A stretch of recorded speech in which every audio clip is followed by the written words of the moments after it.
Putem să nu mai fim răi unii cu alții și să iubim mai mult?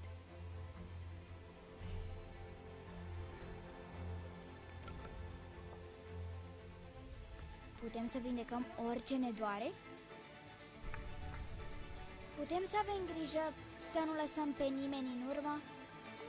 Să alergăm mai repede de 9,58 de metri pe secundă? Putem să renunțăm la obiceiurile rele înainte să fie prea târziu?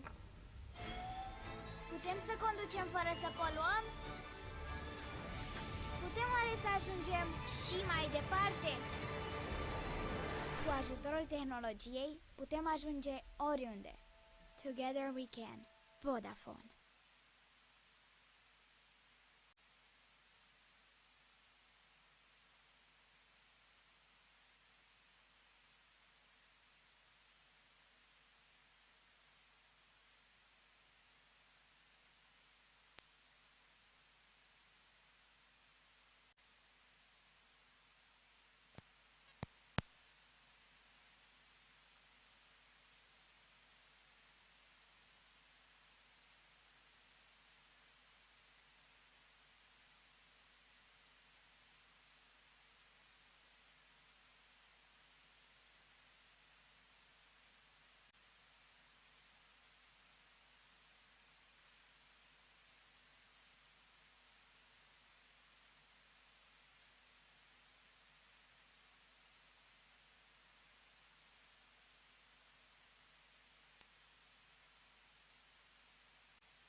Timișoara is the capital city of Timis County and the main economic, social and cultural centre in the western part of Romania.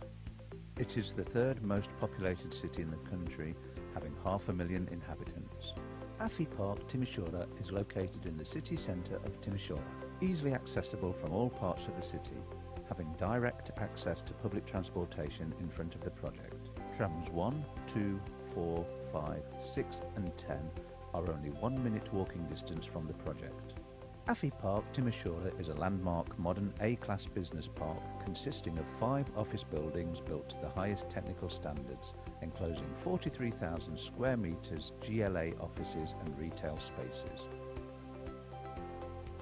Efficient floor plate of 1,200 to 1,300 square metres GLA, easy to be partitioned and flexible in fitting out all necessary functions for the tenants, as well as ample lobbies and interior gardens. In all buildings there is installed the best high-performant air purification system through bipolar ionisation, providing purified air on all common areas of the campus and a safe work environment for the tenants.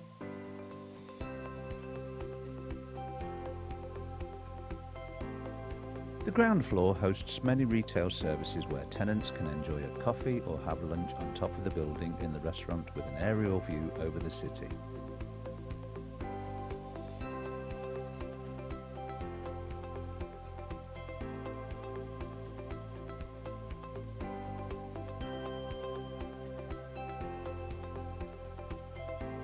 Afi Park, Timișoara offers the perfect work environment for multinational companies, a modern campus with expansion options and an all-in-one efficient and time-saving location. Afi Europe Romania is one of the most reputable developers in Romania, managing a portfolio of 7 office projects of approximately 300,000 square metres GLA office spaces.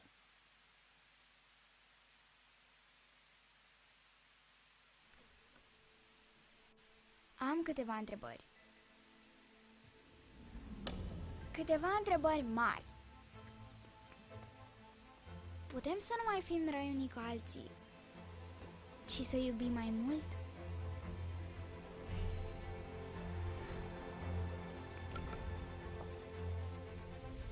Putem să vindecăm orice ne doare? Putem să avem grijă să nu lăsăm pe nimeni în urmă? Să alergăm mai repede de 9,58 de metri pe secundă? Putem să renunțăm la obiceiurile rele înainte să fie prea târziu? Putem să conducem fără să poluăm? Putem oare să ajungem și mai departe? Cu ajutorul tehnologiei putem ajunge oriunde. Together we can. Vodafone.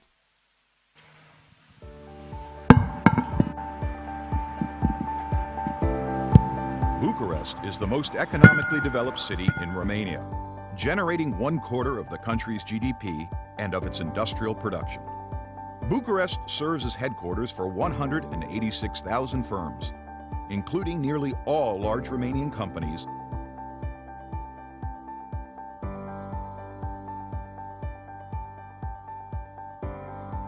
at the intersection between downtown Bucharest and 3 major residential neighborhoods, districts 4, 5, and 6, which total more than 60% of the city's population. AFI proudly sets the new business landmark for the largest labor force potential in the capital. AFI Tech Park will be developed as a 70,000 square meter GLA Class A office park, a campus-style environment in an urban complex with ample green areas, providing high technical specifications similar to all AFI projects. The project will be built in 3 phases, featuring buildings of 8 floors, 2 underground levels each, and retail shops hosting a fitness club, restaurant, coffee shop, bank, and a pharmacy.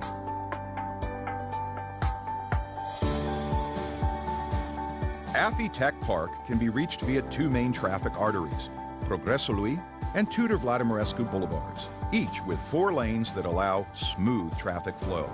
The excellent position makes driving from anywhere in the city accessible in the shortest time possible.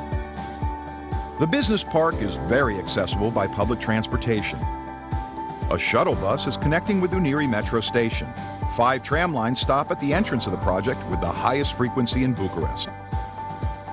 An Academia metro station will add direct connectivity to the project. The park benefits from close proximity to JW Marriott Hotel, Unirii Square, the Old City, and the Romanian Parliament. Volcan Retail Park is located across the street, offering a food court with several food outlets. In addition, Liberty Shopping Mall is located 250 meters from the project. The typical floor spreads on an area close to 3,000 square meters, is specially designed for large floor plate occupiers, such as BPOs, back office operations for the IT&C, and financial services. The office areas are provided with raised floors, suspended ceilings, clear height of 2.7 meters, enabling maximum natural light, and a standard electromechanical design for 1 workstation to 8 square meters. AFI Tech Park and the surrounding retail facilities provide the perfect work environment for the modern lifestyle, sought after by multinational companies, an all-in-one, efficient, time-saving, immediate location.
Located 166 kilometers north of Bucharest, Brașov is the main touristic city in Romania, with a population of 400,000 people and 1.5 million tourists annually. AFI Brașov is located in the heart of the city, along 15 Noiembrie Boulevard, and 13 bus lines are stopping right in front of the project. The 4 access points of the project are leading to more than 200 parking places dedicated to the offices and 1,600 dedicated to the shopping center, which are easily accessible by traffic circles from every direction. AFI Brașov brings together the largest shopping mall in the city, totaling 45,000 square meters GLA, and rising above, integrated into the mall, 2 Class A office buildings of 25,000 square meters GLA. Developed in 2 phases, AFI Park Brașov is designed for large floor plate occupiers, such as IT&C and BPO companies. AFI Park Brașov office tenants will enjoy a modern working environment, with natural light and balconies with a unique view to the Carpathian Mountains and to the forest. AFI Park Brașov and the surrounding retail facilities provided by AFI Brașov Mall offer the perfect work environment for the modern lifestyle sought after by the IT generations, an all-in-one, efficient, time-saving, immediate location. AFI Europe Romania, the most reputable developer in Romania, is the developer of AFI Tech Park, AFI Park, AFI Park Brașov, AFI Cotroceni, AFI Ploiești, AFI Brașov, and AFI City. The world is full of people telling you who to believe they are. Well, we thought we'd tell you who we're not. Let's start here. We're not in shipping. We don't make lifts. Seriously, no lifts. We do this. We're good at this. And we make all of these. And even though you'll find us here and here, we don't make energy. We make you save it. And you'll be saving the environment too. Are we an internet company? Well, we connect and power just about everything around you, helping machines talk to each other and to you, making your world more personal. We're seeking out the big questions and answering them honestly. Like, how can we make the most of our energy and resources? Or can we make access to energy and digital basic human rights? We're real people, employees, developers, partners, investors, and inventors, all passionate about doing what's right. We're open. Humans of all sorts from all over, learning from each other and about each other. We're not here to save the world. It'll go on with or without us. We're here to be your digital partner for sustainability and efficiency, to ensure life is on everywhere, for everyone, at every moment.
Am câteva întrebări.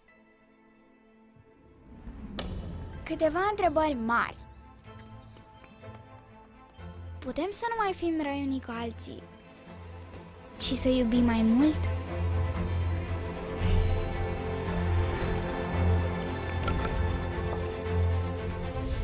Putem să vindecăm orice ne doare? Putem să avem grijă să nu lăsăm pe nimeni în urmă? Să alergăm mai repede de 9,58 de metri pe secundă? Putem să renunțăm la obiceiurile rele înainte să fie prea târziu? Putem să conducem fără să poluăm? Putem oare să ajungem și mai departe? Cu ajutorul tehnologiei putem ajunge oriunde. Together we can. Vodafone.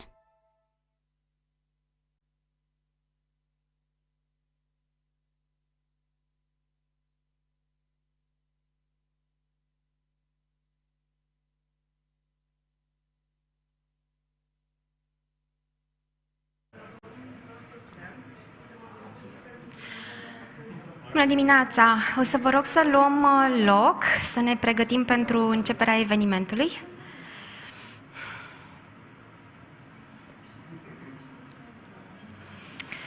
Hello, good morning, ladies and gentlemen. Thank you for joining us today on the second day of the Foreign Investor Summit. Is one of the Business Review's flagship events. As probably some of you joined us yesterday, on the first day of the event, you witnessed a series of panels and keynote speeches that had something in common.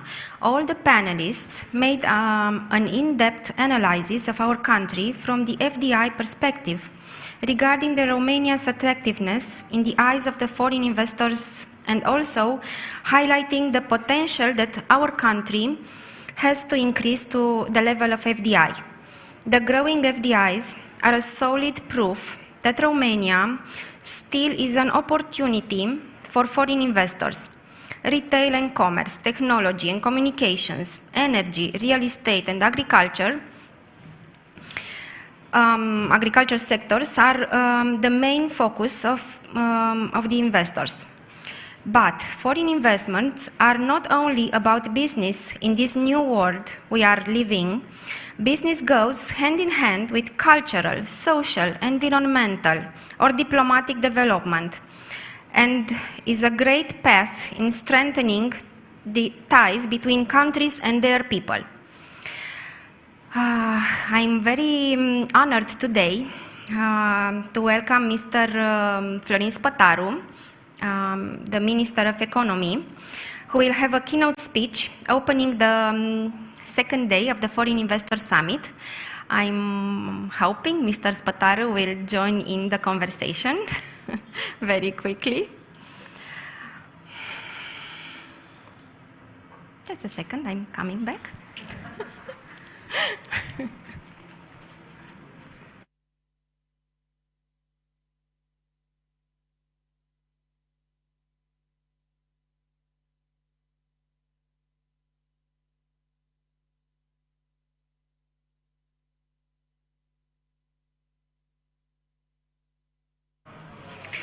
Thank you very much. So I will say again, it is my pleasure to introduce Mr. Florin Spătaru, the Minister of Economy, who will for sure share with us valuable content and very insightful information. Mr. Spătaru, you have the floor. Please, thank you. Good morning. First of all, thank you very much for the invitation. I would like to discuss a little bit about what the Ministry of Economy is doing in order to, let's say, to improve the foreign direct investments and in order to, let's say, sustain the transformation of the economy. You know, as well as me, that we are passing difficult moments. It was already starting in 2020 when the pandemic hit the whole economy. And at that moment we realized that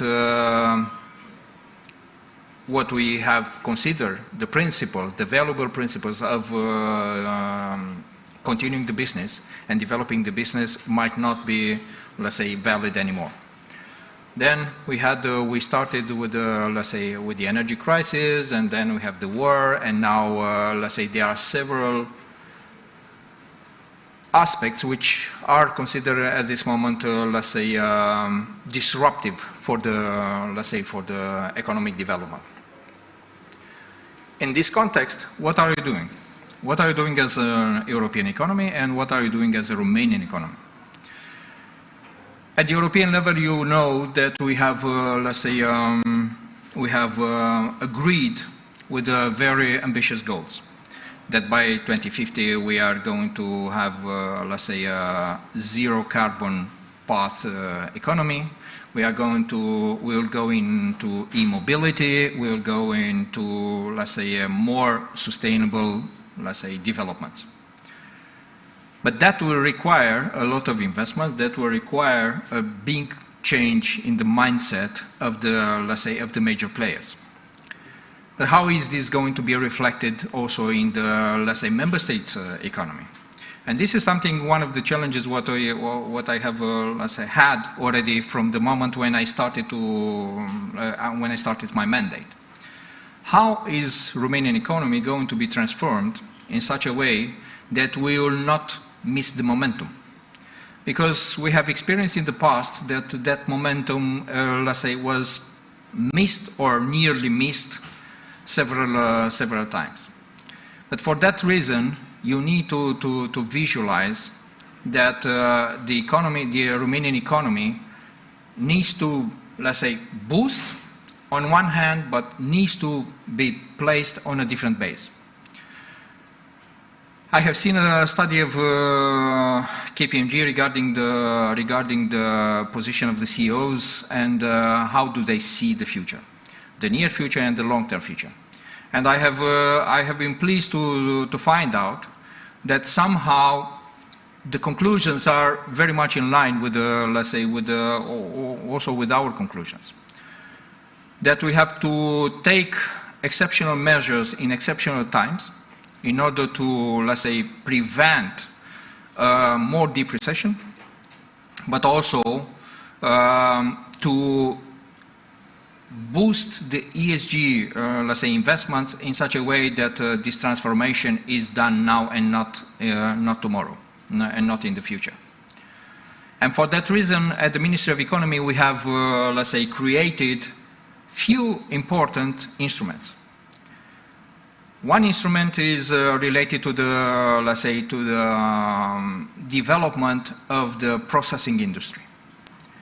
For many years, the processing industry was, let's say, considered as something which we might miss, because we can create concepts, we can outsource concepts and do the production and, let's say, the whole supply somewhere else.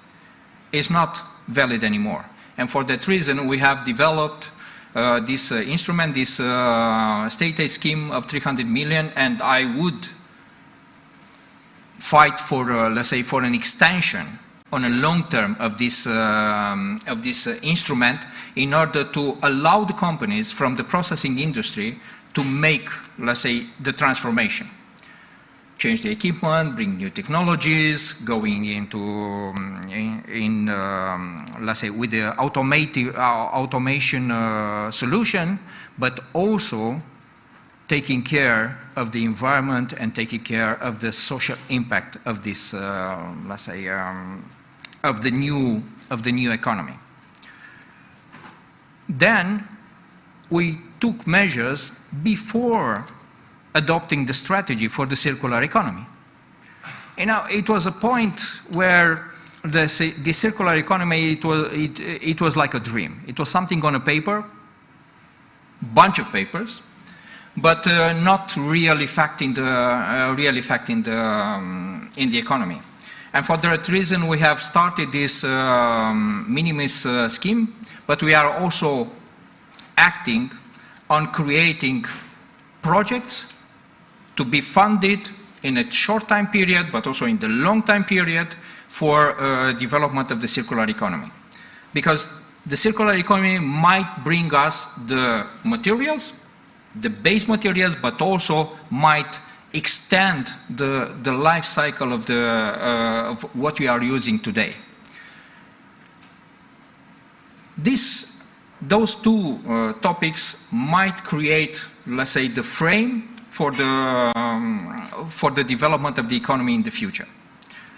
But in the same time, we started the conversations with the embassies and with the players, with the major, let's say, economic players, to increase the investments in Romania. In the 6 months of 2022, you know that more than 20%, the foreign direct investments increased by more than 20%. That's one aspect. But is it enough? For sure not. And that's why I counted in the last period that I have meetings with the, let's say, potential investors almost 2 times a week. But I also have meetings with the ambassadors, with the representatives of the embassies, because the direct conversation and, let's say, peer-to-peer conversation might bring us into the next level regarding the investments. Of course, we did not forget the Romanian capital, and going also with them, with the associations, but also going in, let's say, to meet those companies on their premises might also be, let's say, an action which I consider that it is relevant for the minister and for the Ministry of Economy.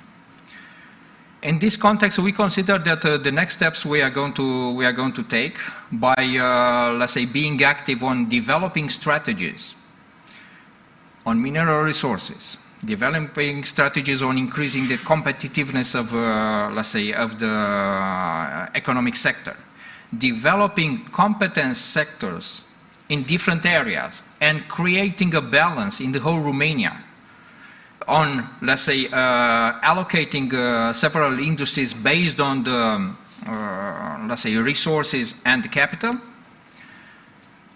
should be the, let's say, the goal of my ministry, and should be the goal of, let's say, of the economic development. In that context, the government is, let's say, I think we as government members, we are aligned. And definitively, the Ministry of Economy will make sure that all these strategies will come into force. Because the past experience of having strategies and no action should be something which we have to forget, and should be something what we have to, let's say, prove that Romania can and Romania will. Thank you.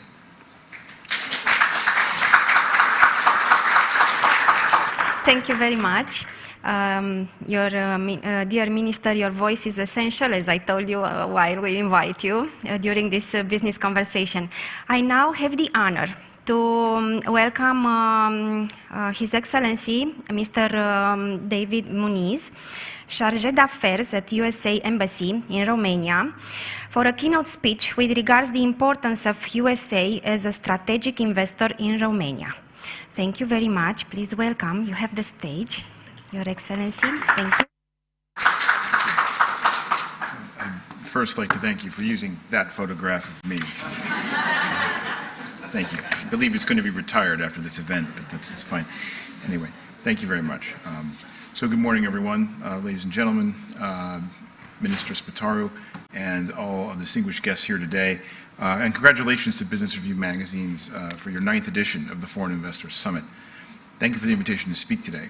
It's an honor to join so many esteemed diplomatic colleagues and commemorate our country's enduring business and investment ties, and how to elaborate on how we can further strengthen them.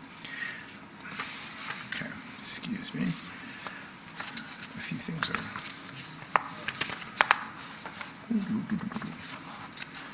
Okay, sorry, I misplaced something here.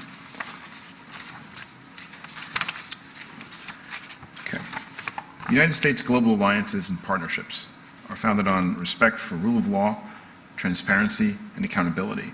And this has driven unprecedented economic prosperity and innovation around the world for the last 75 years. Right here in Romania, we've seen an excellent example of that, and a shining example, in fact. Just a few weeks ago, we saw how international cooperation can enhance our collective prosperity. Right here in Bucharest, when the International Telecommunications Union, or the ITU, met for its general session, or general plenipotentiary session here, and elected U.S. candidate Doreen Bogdan Martin, the first woman Secretary General in the organization's 157-year history. And the fact that this took place here in Romania, I think, is extremely significant, not only because of the specific location at the Palace of Parliament, which was fantastic, but because the fact that this meeting took place here highlights Romania's strong IT sector, and I think it was very appropriate that ITU chose Romania as a venue for this meeting. In addition to that, Doreen Bogdan Martin, I think must be mentioned, does have some Romanian heritage, so I think she encapsulates the Romanian-American partnership in many ways. And so her election here in Bucharest was particularly sweet for these reasons. But in the Palace of Parliament, an overwhelming majority of countries voted for an inclusive digital future that expands cooperation across all stakeholders. Doreen's election demonstrated a shared worldwide belief that technological innovation should empower the disenfranchised and improve people's lives. Bucharest was a generous and fitting host for the conference because delegates from around the world experienced Romanian hospitality firsthand. It's also fitting again because Romania has grown into a major center for mobile technology, information security, and related hardware research. Romania has a well-earned global reputation for developing strong computer science, technical, and engineering talent. However, the IT sector is only one of many sectors that have attracted the interest of U.S. investors over the years. Some of our most storied brands, from the defense, energy, automotive, pharmaceutical, consumer products, ICT, healthcare, finance, and other sectors, support tens of thousands of jobs and have invested billions of dollars in this market. As we salute the American Chamber of Commerce's 30-year anniversary next year, we would highlight the number of U.S. and U.S.-affiliated members has multiplied over 10 times to over 500 members today.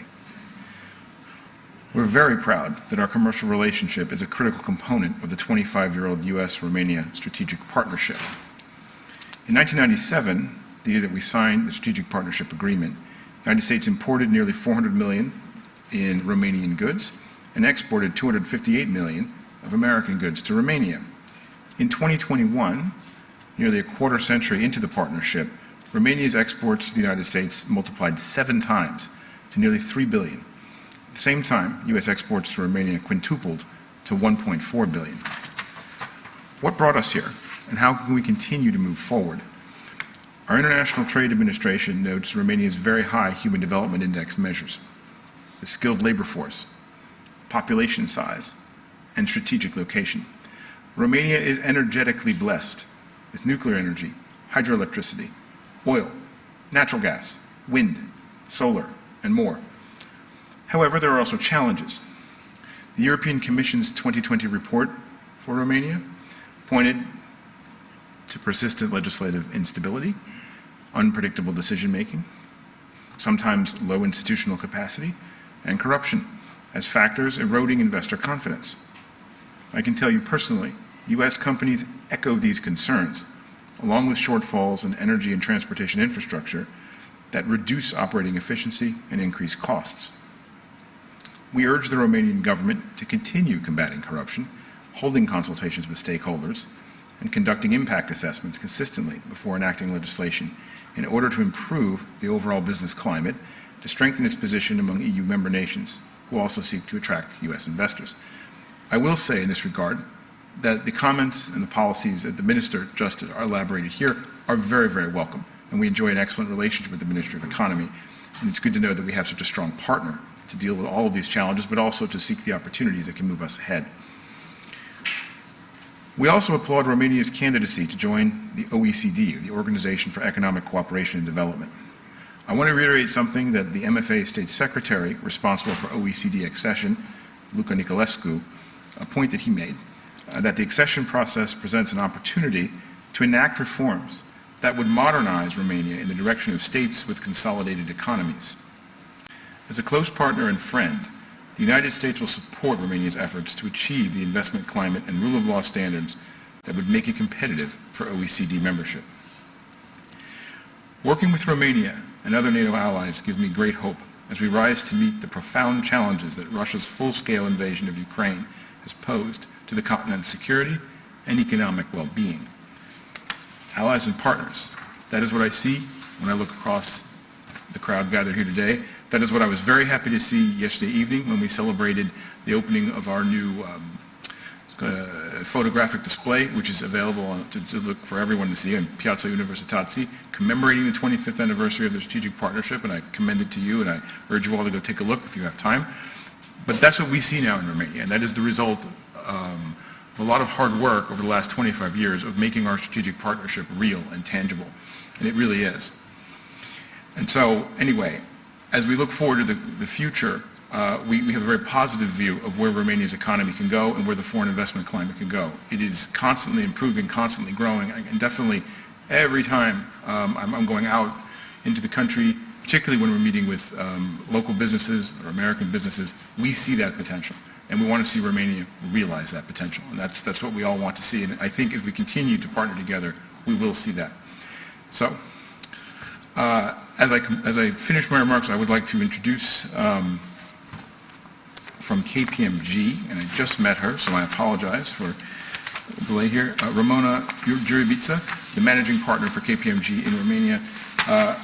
I will note that all of the major accounting firms are very present here in Romania, doing excellent business, very active at AmCham. This is one of the things that I think illustrates the strength of our partnership, because in any developed economy, you will see these firms operating successfully, helping clients, helping the economy move ahead, helping to professionalize standards in business. And so it's really good to know that she and her firm are participating in this market and are doing so well. So anyway, welcome and thank you.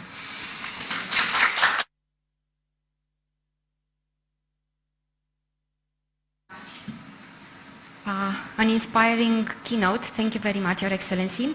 So we give now the floor to Mrs. Ramona Juribița, the country managing partner at KPMG Romania, and also the vice president of the board of directors of the Foreign Investors Council. Also, Ramona is an admired leader and influential businesswoman.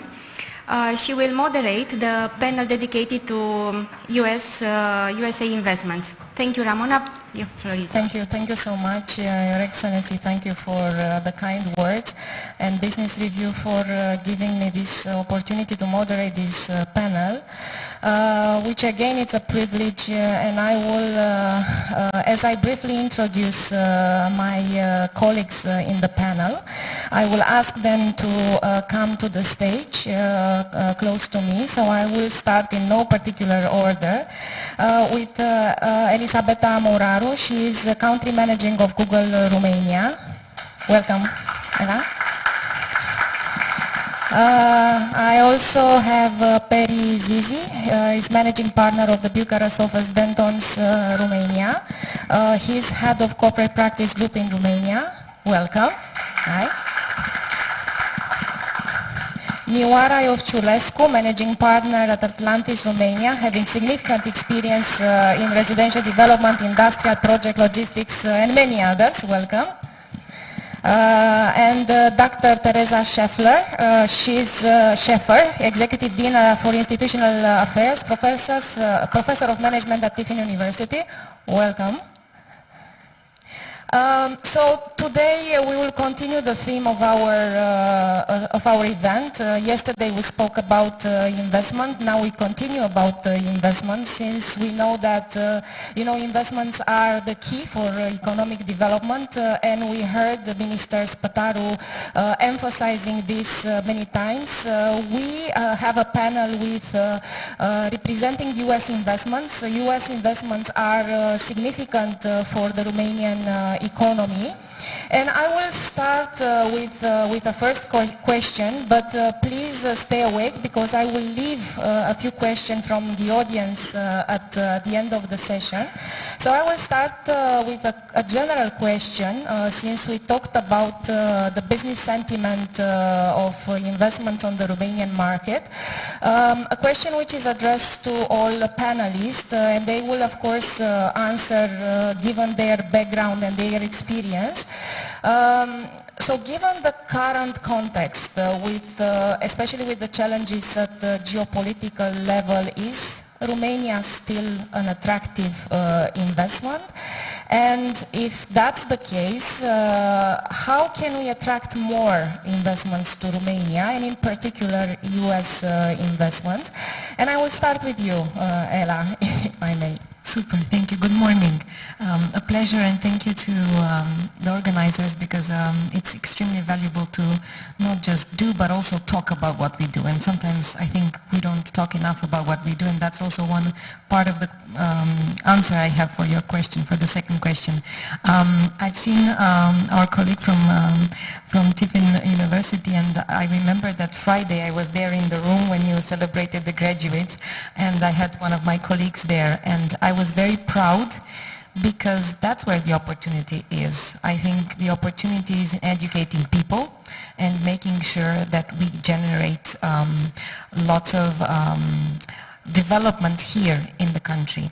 That's also one of the reasons why I'm very proud that we recently started talking more about the fact that Google has in Romania more than 300 developers via the Fitbit acquisition, and majority of the development that is done for global devices, intelligent global devices, is done from here, from Romania. And I think that's the power of what we can get from this country. And I would also highlight, because I've mentioned education, it would not be me if I don't talk about education. In the last 5 years, we've done projects to grow digital skills for more than 500 million Romanians. That's a huge opportunity because the digital economy is where we are all trying to strive. And I believe Romania as a digital challenger can become more important in this environment and can bring more for the economy. We're talking about maybe less than 10% of impact in the Romanian economy via the digital world, but I think it can be so much more. And we have reports that talk about this, and yeah, I think that's the power. And it would not be me if I not also mention the DEI perspective of that, because Romania is one of the countries with the best percentages of gender participation of women in IT&C. So why not use that as one of our advantages and bring more? Thank you. Just to start off. Thank you, Ela. So lots of ideas in terms of course, education, digital capabilities, and also other opportunities in terms of gender equality and especially the participation of the woman in the workforce. And since you made quite nicely the connection with the education sector, I will continue with you, Dr. Scheffer, to see your view on this topic. Thank you very much. And again, I would like to thank everybody for the honor of being part of this panel. We've been a part. Tiffin University is a private institution in Ohio, so it seems a little odd to have a university that lives in the cornfields of the U.S. to be in such a large city, such a long way. But we've been here about 25 years. We came in 1999 based on a grant that we were working with the University of Bucharest and the rector of that institution. So we were given a challenge at that time, a long time ago, to see if we could bring our type of education, which is very applied, to the people of Bucharest. And I have to admit, we've been quite successful in that relationship. I keep wondering, are we going to have another class? Are we going to bring in more students? Have we saturated the market? Have we played out the value that we bring to this country? And I am very pleased to say we're still going very strong. And we have been asked, we brought our executive MBA to here by again, in relationship and in collaboration with the University of Bucharest in 2002. And then we were asked by our alumni at the time, could we bring that type of education to undergraduates? So we were very pleased to be able to do that in 2017. But I think what makes Romania unique and what we're trying to accomplish here is there's an open mindset. There's a strategic mindset among the leadership here that want the youth of this country and the senior leaders of this country to think differently. Part of my responsibilities is not only in teaching and running part of our programs, but I have the distinct pleasure of working at our international campuses, and we've had multiples over the years. We've had some that have failed because we don't have an open mindset. We have countries that want to keep doing it the same way they've always done it. That doesn't work. That doesn't bring value. My job is to bring value to the people of Bucharest, the people of Romania. I want to be teaching locals because I want to have an impact in your economy. I've been coming here since 2000. I see changes every time I come, not only in the products that are in the stores, but the attitudes of the people I work with. I'm teaching right now undergraduates, and so we've been part of the executive program for a long time, but the undergraduates are where I think our future is at. And when I work with a partner, I've worked with Marius Mihalescu, which was the son of the rector when we first started. We've worked with him the entire time. So to have a consistency of leadership is also extremely important. When you change that, you change mindset, you change goals. And it's extremely important that we've had that consistency here. Another part of my job is I run the strategic planning operations for my institution. We have a very distinct expectation to leverage partnerships wherever they're at. The fact that we've had this partnership, it really is the role model that we build others from. So the value coming forward and the reason that we're still here is that we make a difference. And that's what any educational institution wants to do. Thank you, Dr. Scheffer. I think it's important to understand and to remind ourselves because us Romanians tend to forget very easily the good things. So it's nice to hear that we have, in terms of leadership, an open-minded view. And it's nice to hear that we are focusing on investing in undergraduates, but also in further developing the skills of the current people which are in the management, who are in the management positions, and I think this is nice to hear. And it's also nice to remind ourselves that it's good to plan strategically ahead, because again, every time we enter into this situation of, having to stop a fire, and all the time this is the mindset, and we always, almost always, let's not generalize, tend to not to speak about long term, and this is what we are going to do today actually. We will focus on the long term because this is where the opportunities are, and this is where the ideas come to solve the current topics of the day.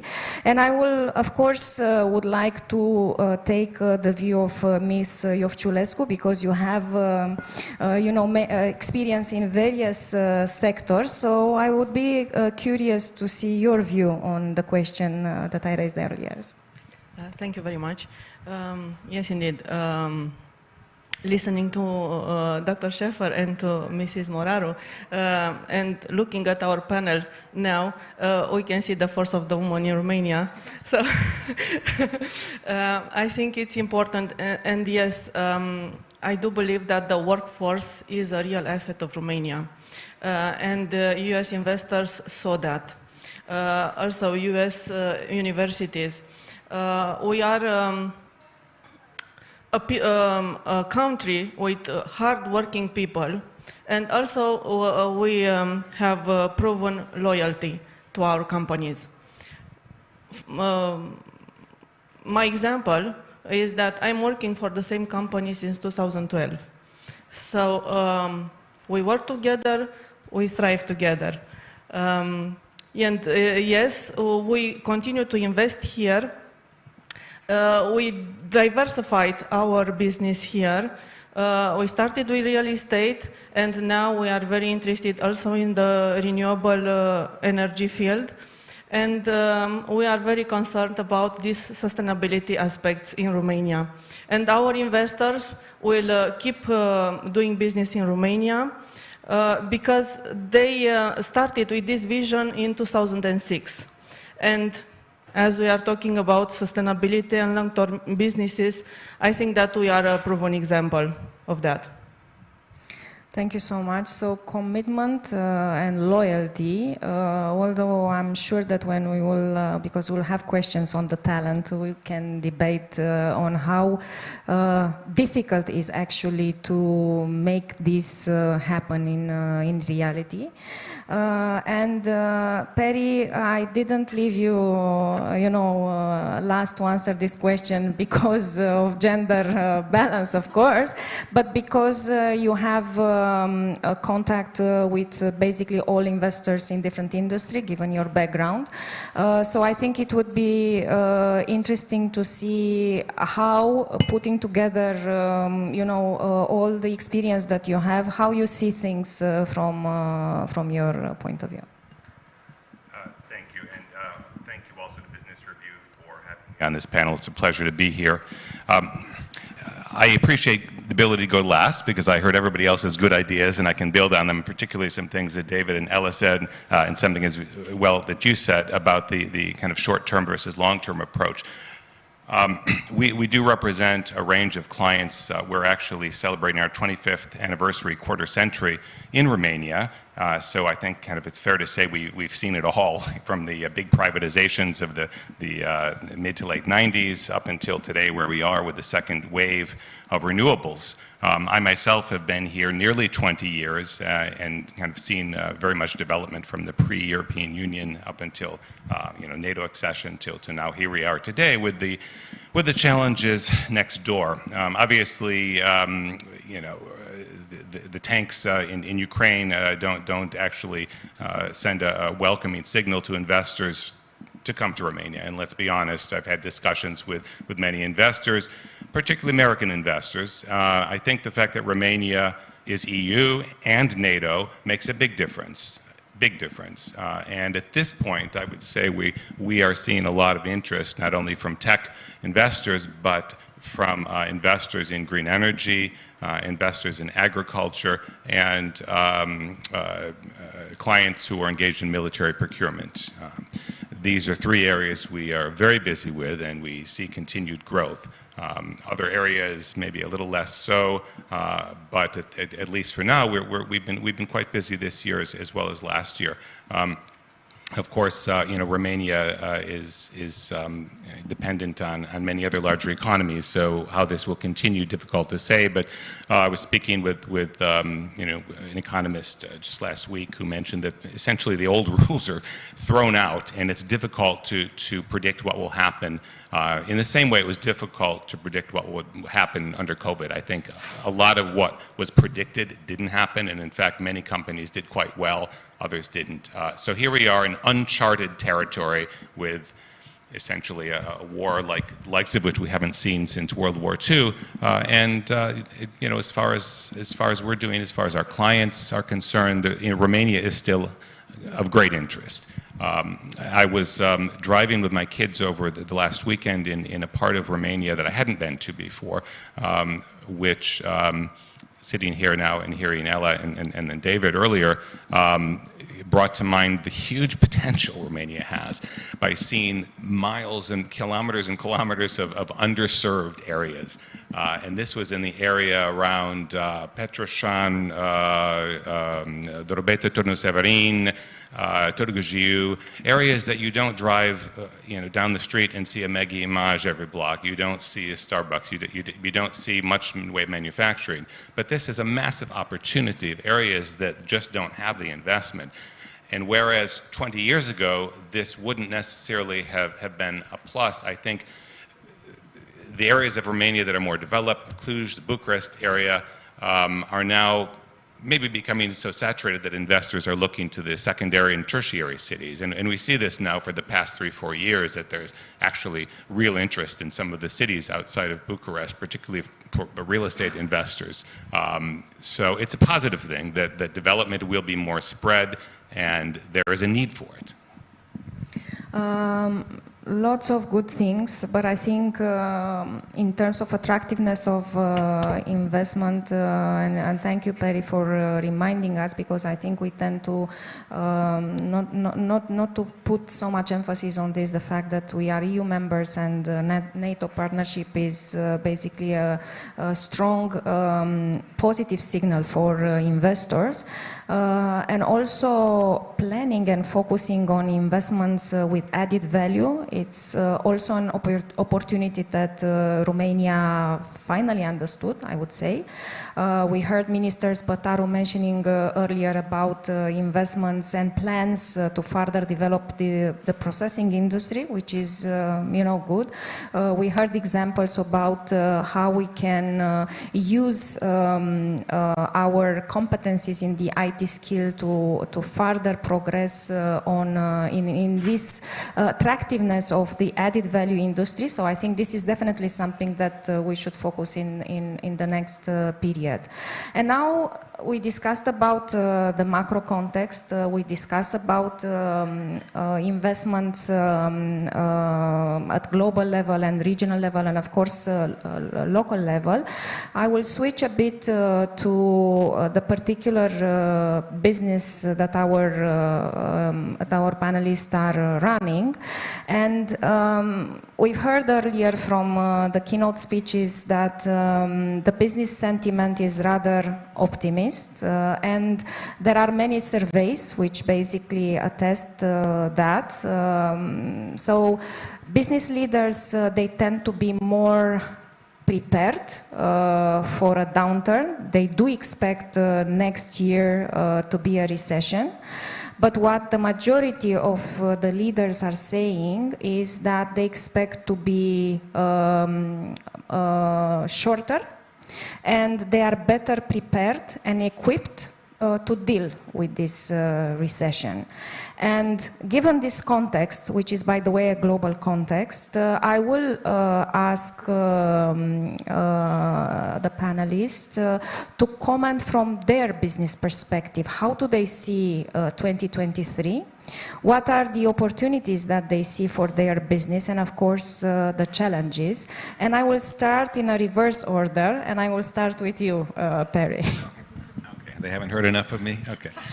So I'm actually going to I probably should have mentioned this in the answer to the first question, but there are two things that do concern me in the period going forward. And the most prominent is one that we've been discussing in the office, I would say quite a lot the past weeks, which is Ordinance 46, implementing the EU FDI directive. For those not familiar with this, maybe a topic only lawyers could love, there was a directive 452 from the year 2019 that essentially called upon European Union countries to put in place consistent screening of foreign investments. This took on added importance with COVID, when there was a concern that companies would be gobbled up because they were weak and perhaps going into insolvency, and now because of obviously the concern to protect businesses from unwanted investment from certain other countries that are aggressors. Yeah?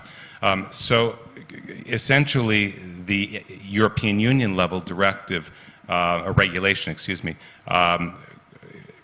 imposed a screening requirement on countries outside of the European Union, which would have been in UK now, Switzerland, US, yet there was a lot of flexibility in how that was implemented. So Ordinance 46, which was passed by Parliament, sent to the President, rejected, sent back to Parliament, and is presently being debated again, would have taken this even further and required a screening for all investments for any company that would not be controlled by Romanian citizens. Which is completely against the spirit of the regulation and frankly against EU law, we believe. But it would severely deter investment at a time when Romania needs it most. And we're deeply concerned, even without this requirement, that a screening process be used for non-Romanian investors. As it was, there were no exceptions for, or fast track. There was no ability to carve out, for example, smaller transactions, like Austria has an exception for for small businesses with a revenue of 20 million euro in the previous year. There were no exceptions. So essentially any kind of investment in Romania would have been covered. That really worries us. And we see on a daily basis, we work on transactions. It's our bread and butter. This would threaten a lot of transactions because any time you add a screening process which adds 30, 60, 45 days, 50 days, 90 days or more, you have deal risk that the buyer will change their mind, the seller will change their mind, that something will happen in the economy that will derail it. I can tell you that we have a client that is looking to develop a laboratory and patent a process for energy to more efficiently, I won't get into the details, but it's a chemical process to increase energy efficiency. Yeah? They were looking at Romania and a couple of other countries. But the question came up, if they want to exit in a couple of years, what's the best jurisdiction to do that? And the answer was definitely not Romania, because if you can't easily and quickly sell to particularly a European investor, why bother? Because the whole point of this was to bring in new money to go to scale up and go global, or to sell the entire venture once you get the patent for this. And it's a real shame because this is exactly the kind of business Romania needs. And I wish Minister Spataro was still here. I will need to follow up with him on this because this was sponsored by his ministry. But it's a deep concern, and I don't think it's widely known. But it will, A, deter new investment of this type, and it will also slow down, even in the green energy field, investments from non-EU investors, and hopefully this won't be extended to the point where all investors will be screened except Romanians, but it may well be that's going to happen. So a barrier which needs to be tackled, but given I will provoke you because you still have to answer my question in terms of how you see, because you build your business plan for 2023 looking also at the opportunities in the market. So are you optimistic about your business plan for next year? Well, it does. What I mentioned about the FDI restriction does feed into the business plan because you assume a certain number of transactions, and if those transactions may or may not happen, that goes right to your bottom line, to be honest. So it does add a lot of uncertainty in terms of the level of business we'll have, both in terms of deals actually closing, but also in terms of investors actually looking to invest here at all. So it's a question mark, and until Parliament deals with this more effectively, probably by passing an amendment to this law, ultimately, we have concerns. Thank you. Ms. Iovciulescu, how you see 2023 from your perspective? Yes, let's say that we are optimistic, but I share Mr. Perry's concerns about scrutinizing US citizens.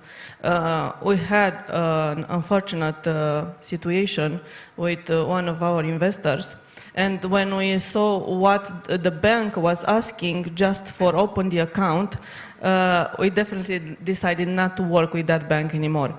So that is a barrier, and that is the difference, let's say the major difference between the EU investors and the US investors. Could be kind of a discrimination if we analyze it. But furthermore, we decided to keep investing in Romania. So for 2023, our plans are optimistic. We have a 50 million euro project in renewable energy that we are looking forward to implement. We are also looking to develop a new residential compound near Bucharest. Actually, it's a project that has been already awarded by International Property Awards with the best new concept for Romania, because we want to develop totally independent energetic houses, also by eliminating the gas consumption. So we are optimistic from this point of view, and furthermore, for the next 10 years, we also intend to develop logistic and industrial areas, because at the beginning of the business here in Romania, we invested a lot in buying lands. So we have about 15 million euro invested in that area, and we have to develop projects. So as I said from the beginning, we are for the long-term run. Thank you. So confirms the optimist, of course, with some question marks, which we need to consider for next year. Good to hear that you know, the investments are planned, and this is medium to long-term investment. And to continue on the business side, Ella, so what's your perspective on 2023? Before that, can I also mention, I'm doing this ping pong now with Perry, because you traveled in the country. A few years ago, we launched a project with Digital Nation, one of the NGOs working to upskill young people.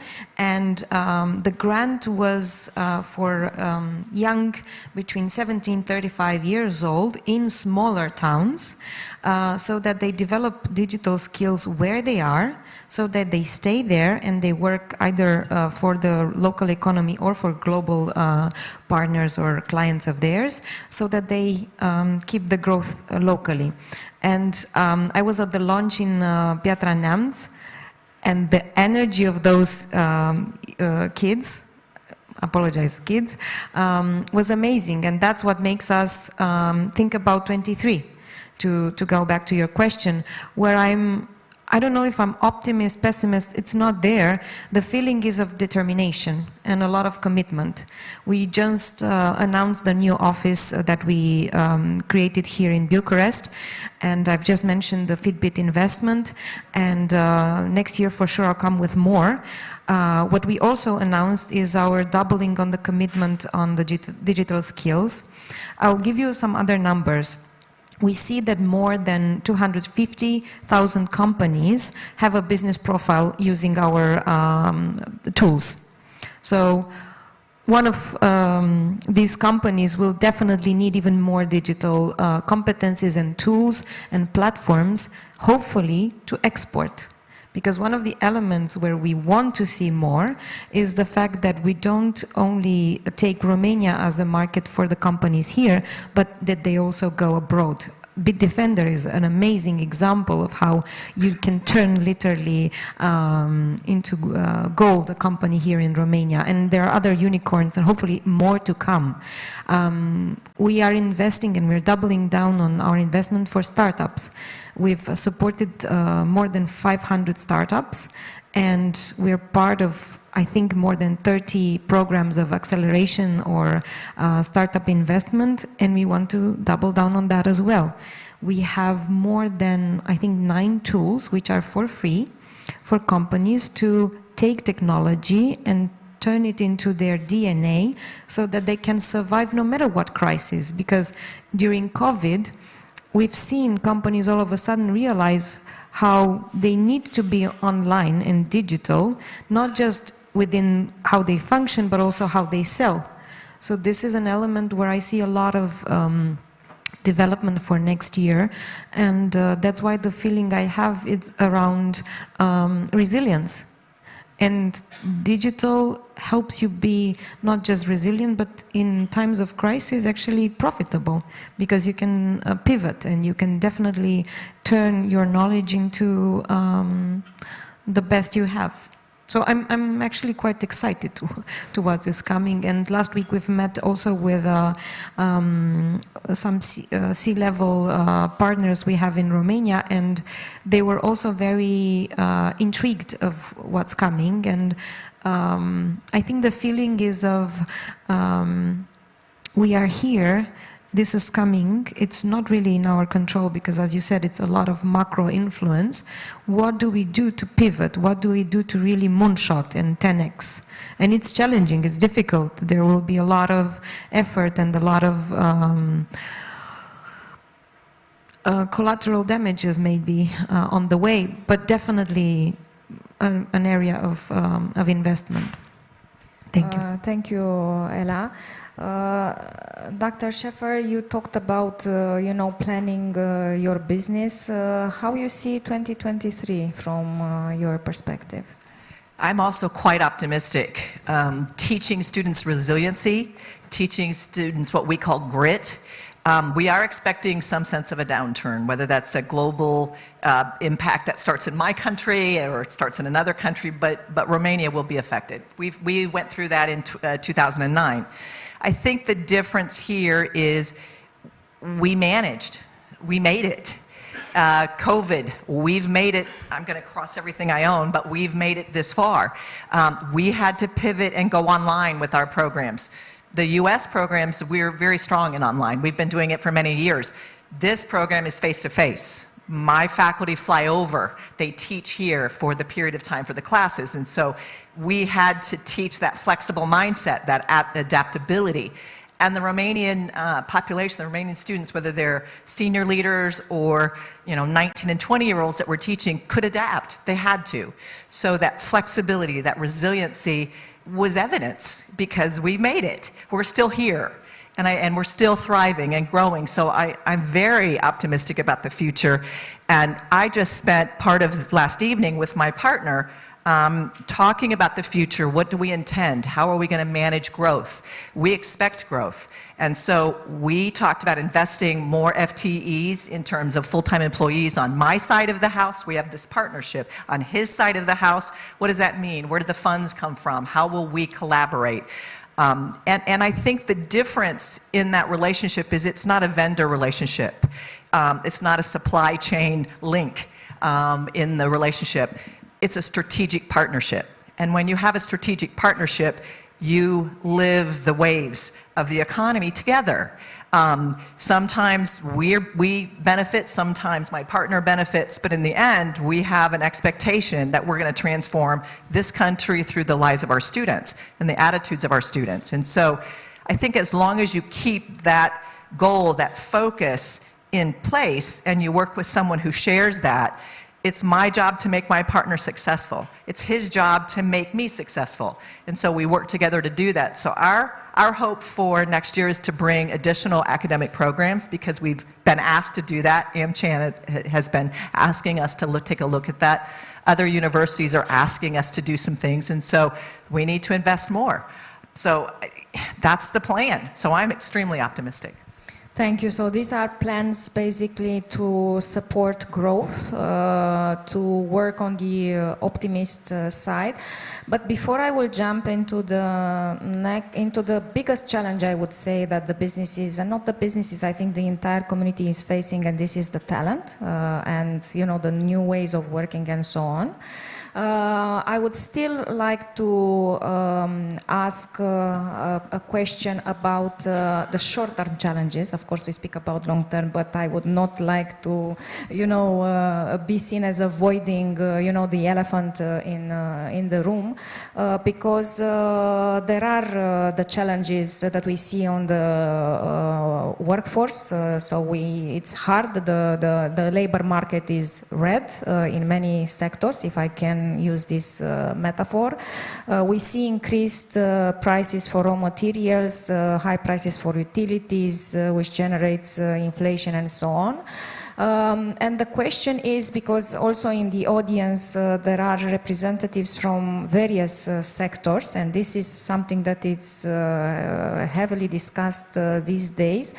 The question would be, how are you dealing with these challenges, and what would be some advices that you would like to share, best practices with the audience? And I would start with you, Ms. Iovciulescu. You can call me Mioara. Dr. Sheffer is calling me M. She's referring to me as M because it's difficult for her to say my name. I saw that you were wondering when she was looking to me and saying M. Yes, so best practices. So first of all, we focus on obeying all regulations here in Romania, even if it's sometimes very difficult. And also in the local level, because we have to obtain building permits and all kinds of permits, and we have to deal with local authorities, also with central authorities. There are regulations that our politicians don't make them very clear for us. So we have to sort them in a way or another. What else can I say? Even if it's difficult, we manage, as Dr. Scheffer said, and we find the solutions in the end to continue with our business. Also, these challenges now about the price of utilities, the energetical crisis, these are also opportunities for people who want to invest in these sectors. We are directly affected by this because our main business is in real estate here in Romania and also in Europe. We kind of frozen. Frozen is a little bit hard word because we are keep working on the projects. But let's say that we took it a little bit slow because of the price of raw materials. And it seemed to be a good decision because the market started to settle. To settle the prices, to settle the producers, the suppliers, and so on. This would have been a good decision for us. Sometimes in the history, you have to slow down. That's the truth. But overall, we see the potential and we seek to invest in these areas, in these particular areas that are opportunities right now in the market.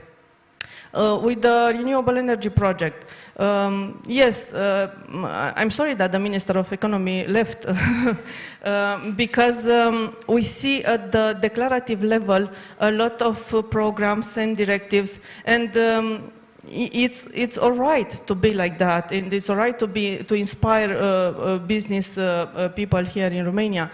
But when you actually start to work and you want to do a project and you see that you have no sustain from the authorities, and when you see their very slow response, sometimes you start to think twice if you want to do it. So this is the reality. Thank you. So the most important thing, calm down first and then take a decision so that you are not influenced, by the negative impact on what is going on right now, because this can give you also more insightful information before you take a decision with all the information. Perry, what's your thought on this? Well, what comes to mind when you ask that question is ESG, actually, and in particular, a couple of the letters. The E part, we have put renewed attention on how we're using our resources internally, and even frankly at home, encouraging employees to for the good of saving energy to cut down on usage. I actually don't turn the lights on in my office at work, and I don't turn the heating or the aircon anymore. It's completely, the only thing on in my office is my computer. And I thought, you know what? This works. Why do I need to use these resources? You walk into a room, you flip the light on reflexively. My kids constantly leave the lights on at home. We're putting signs up now, turn the lights off, because there's no need to turn the lights on. We waste so much, and I think energy savings will be, if there's a yin and yang, this will be the yang out of this horrible crisis. We will do better, we have to do better at saving energy and not wasting it, but also using it more efficiently, and with technology as well, which can help us use energy more efficiently. This is going to be, a major plus for what we're going through. But secondly, we're putting on my hat as president of the Romanian Diversity Chamber of Commerce. We worked with Ella closely on a number of projects. Thank you, Ella, for involving Google. There's a vast underserved, underinvolved, unintegrated labor pool here, including persons with disabilities and Roma, particularly in Romania, which, it's the height of irony that rather than working to bring these folks into the workforce through education and training, we're bringing people from the Philippines, from Sri Lanka, from Nepal, and nothing against people to come and work for a living, but it's ironic that we have resources that we're not using efficiently here. Thank you. I think. If I may, yes, I'm please, sorry. Please. Yes, I would like to add something here to what Perry just said. Yes, it's important to utilize energy in right way and in rationalize it. But also we need to create new sources because as we see, we all want to have electrical cars. Yes, that means a new resource. We all want to be digitalized. Computers are running with energy, electrical energy. So it is very important to create new sources and new production plants for that in order to sustain Romania, but also the entire world. Regarding the workforce, in this sentiment of globalization that I was also discussing with Dr. Schäfer these days, about the people coming to work for, here in Romania for different companies. I remember the 90s where Romanians were going out to work outside to bring more money in this country. So I don't see it like it's a bad thing, but also we want to keep our people here in Romania. And from our point of view, all our business partners here in Romania are Romanians and are local companies. And here in the audience are some of our business partners. We are Romanians and which are very smart people. So we sustain both ways. Yeah, of course. So basically, we are much more conscious about our behavior and we take more care on not wasting, unnecessary resources.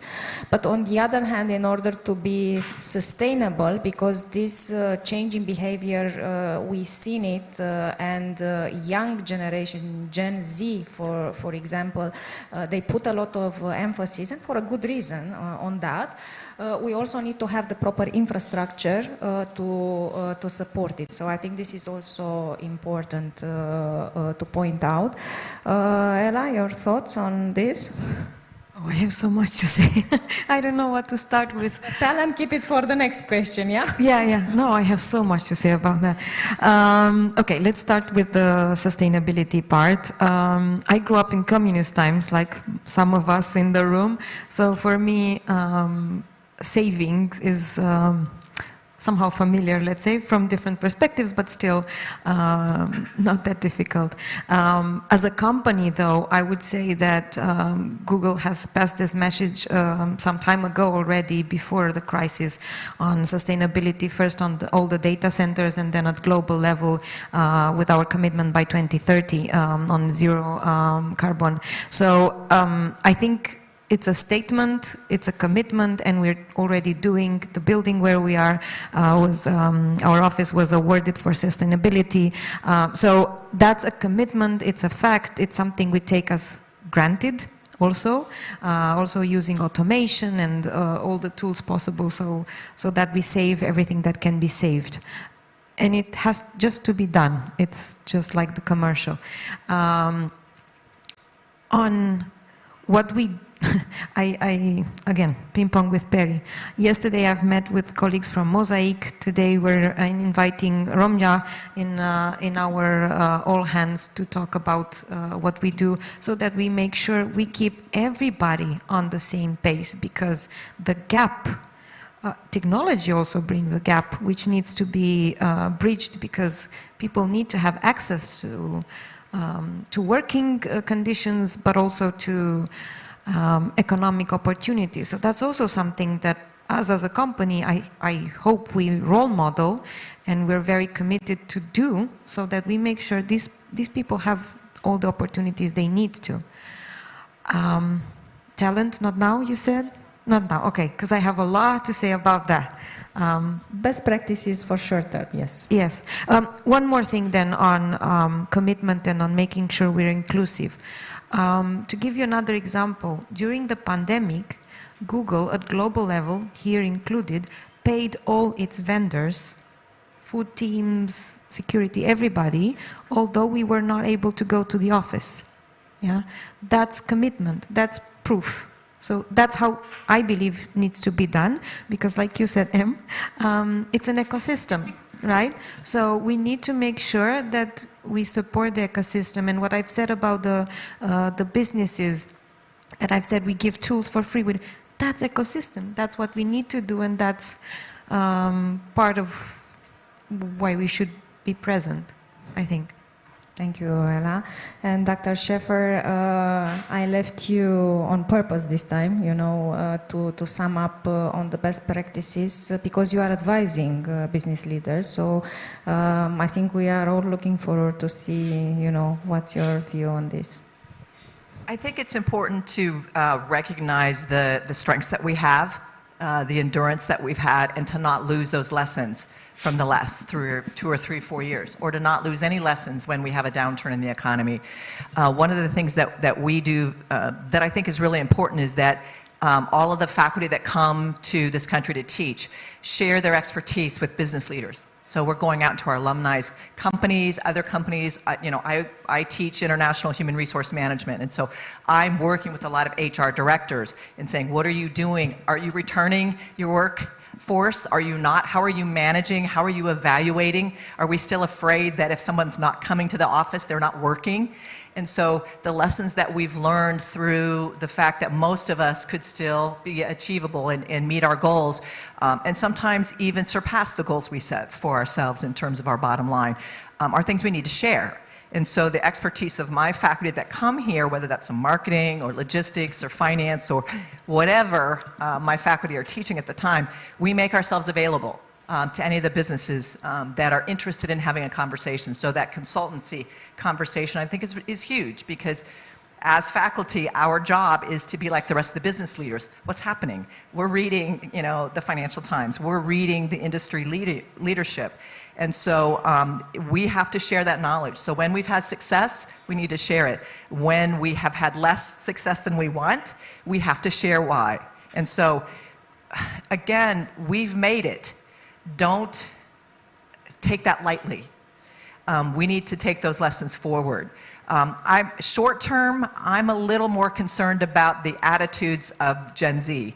I'm worried about the attitudes of my generation. I'm a late baby boomer. So are we going to be able to mesh those attitudes together in terms of what Em says is loyalty for the workforce versus, I'm tired today, I don't want to go to work, or which I see in Gen Z too much. And I have children that are in that population. So we're going to talk about talent in a little bit. So I won't get too much into that, but I do worry about how do we take our mindsets and accept each other's understanding of the wins and the challenges that we've had.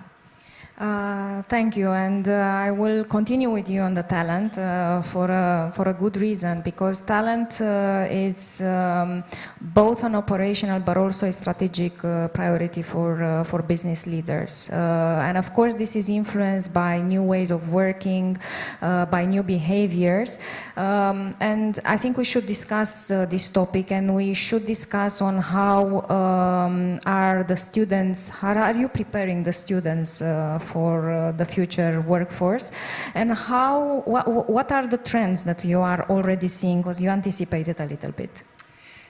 Well, I've talked to Perry over the years to talk about the DEI initiatives. And again, Tiffin University is very strongly committed to diversity and inclusion at every level, whether that's ethnicity, whether that's gender, whether that's just the LGBTQ community, whatever the level of diversity is, we have to build an understanding of acceptance and hopefully of celebration. And so part of the curriculum that we teach throughout the undergraduate curriculum is, what does that mean? Because someone is disabled doesn't mean they are unable. And so we have to be careful how we look at that person and how our attitudes are about that. So it is woven throughout our entire curriculum, both at the undergraduate and graduate level. But the other reason and the other way that we're preparing students for the future is we require an internship. I'm fussing with my students right now on what does that mean and how do you do that? Most of them want to go to their own family businesses and do an internship. And I'm like, no, don't do that. Go learn about your industry sector. Go look at someplace else. Get yourself aware of what's happening. Just don't go to mom and dad's business and say, well, I'm going to take it over someday. Yes, you probably will, but you need to have a broader perspective. So Nobody at the undergraduate level at my university can obtain their degree without at least one full internship. And so that's a big push of, again, making our education practical and at that level. We don't accept people into our graduate program that aren't substantial leaders with work experience. And the expectation is that they share that. We teach only on a cohort basis here. So we put those folks together and they live in curriculum together for 2 years or 4 years. And so they get to know and harness each other's potential. So I think we teach what the future is coming by what we're experiencing right now with our alumni that are out in the work world, and then we bring them in as guest speakers to our young people who are idealistic, and they should be, but they need a sense of realism, and that's hard for them to get. So as far as talent, I worry that there are enough talented people to fill the positions that we want, or if they really understand what their job will be like when they get there. Their plates are going to be very full. Most of them are idealistic to think, I'm just going to become the vice president of this or the CEO of this, and they don't realize they have some learning to do when they join the job market. Yeah, thank you. It's funny because I remember very recently I had a case with a young graduate in the firm hired, and the second day didn't show up in the office. Said that, you know, I need to think about my future, which is, okay, quite mature from his side. And then the third day said, I resign because actually I decided that I want to become a sales director, and like immediately, yeah, immediately. So, okay, so I can share your point of view. For us, it was a shock, but I think what you are doing, you are making the link between the university and the private sector, and I also think, and I'm sharing your view, that we need to learn from each other. So I think we need to close this gap between generations, and also the management needs to understand how to better interact with these people, because they will be the future leaders of tomorrow. And given, Mioara, that you have already this partnership and that you are already preparing your workforce, I'm also curious to see from your perspective how you attract talent and keep talent in the business, and how are you develop the skills of tomorrow for your employees?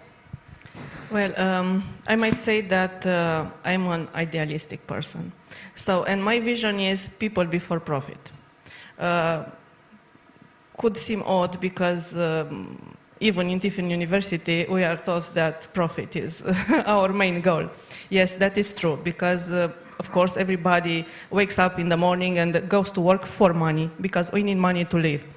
But more important are the people who are making those money. So this is my approach. And as I said, I work with Romanian people and I value them. And our investors value Romanian people. Every time they come here, they say this: we are amazed of how talented you are. So it is a pleasure for me to work with people that value us, Romanians, and to work with talented people in Romania.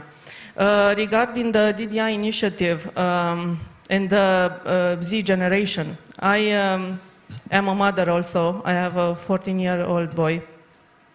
And he often tells me that some of his colleagues are racist or homophobistic. And that is not all right. They are not being taught to be like that in school, but they see some patterns outside the school. And that is what worries me. And that is that we should address, because I don't know if it's just me, but we seem to be on the same page and on the same age here. In our youth, we did, I don't think that we were perceiving people like that. We were not so biased. And this is what worries me nowadays regarding the workforce and regarding these new generations that are coming, and that should be more open-minded, actually. I don't know, I couldn't figure it out yet. Maybe we will find a way very soon. Thank you. Perry, you work in a business where, of course, everybody knows best. Yeah. So every lawyer knows everything in the world, and there's nobody else that knows more than the lawyer. So how do you manage your business from this perspective? Thank you for that loaded question. Yeah, I think there's some truth to that, as my colleague Christina, who's with our marketing department, can attest. Yeah, lawyers tend to think they know everything. I would say, speaking specifically about our industry, in years past, we would throw armies of junior lawyers to do a due diligence, reading documents when our client wanted to acquire a company, for instance. You needed more bodies. It was important to have a large team of lawyers, but those days are long gone, and they're long gone because we're using technology now to review documents. We're doing things more efficiently. We're editing documents. We're editing our reports and contracts more efficiently. So de facto, we simply need fewer attorneys, and the attorneys that have told us, and there have been some who've told us they have a 5 o'clock yoga appointment on a Thursday, we won't need those kind of people, which is fine. If they want to work in a different kind of job, that's fine. But we still manage to attract the kind of people who are interested and dedicated, and frankly, I would say intellectually curious and looking for a challenge. And those are primarily the people who have kind of succeeded and stayed with us. But I agree, as a baby boomer myself, no, sorry, Gen X, excuse me. I've always been sort of on the cusp of 1967. I don't understand the motivation, and I confess I don't understand a desire to be a video game reviewer as a career, but that's okay. If it works for some people, that's fine. And I think we will continue to attract into the law and to our firm the kind of people who want a challenge, who want to work in an international environment, and who want the opportunity to learn more and to be kind of, to contribute to society. Because the bottom line is we're both a business, but we're also, in a sense, upholding the law. We're officers of the law. So we have a dual role in many ways, and I think that's what draws a lot of young people to the law. Thank you, Perry. And Ella, your favorite subject. Yes. And please don't forget to comment also on the new ways of working. Yes, totally. If you want, I can start with that. When pandemic came for us, I mean, for me personally, was okay. I'm taking my laptop and I'm working from home. That's it. Because it didn't feel like a huge change from the process of working, I mean, where my biggest worry was around the collaboration, the human interaction, which for me is very important and for the teams is very important, because we don't want people to become numbers and abstract figures which we don't care about. So that was the biggest thing that I wanted to solve. Immediately we were able to return to office, was to have people meet and talk and smile and laugh and play ping pong and do everything they were able to do in a very humanly beautiful interaction. Our return to office policies have been quite strict before, so we returned to office this year in spring, and we announced hybrid way of working. So 2-3 days in the office, 2 days from home, and even allow 20 days per year work from anywhere, because it's literally technology that helps us be able to do that.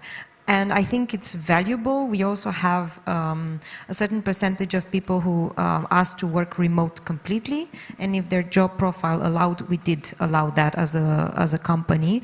So presenting all this, I realized there is so much flexibility, because it's about the people who work and their desire to really strive with their conditions, because we say bring your whole self to the office.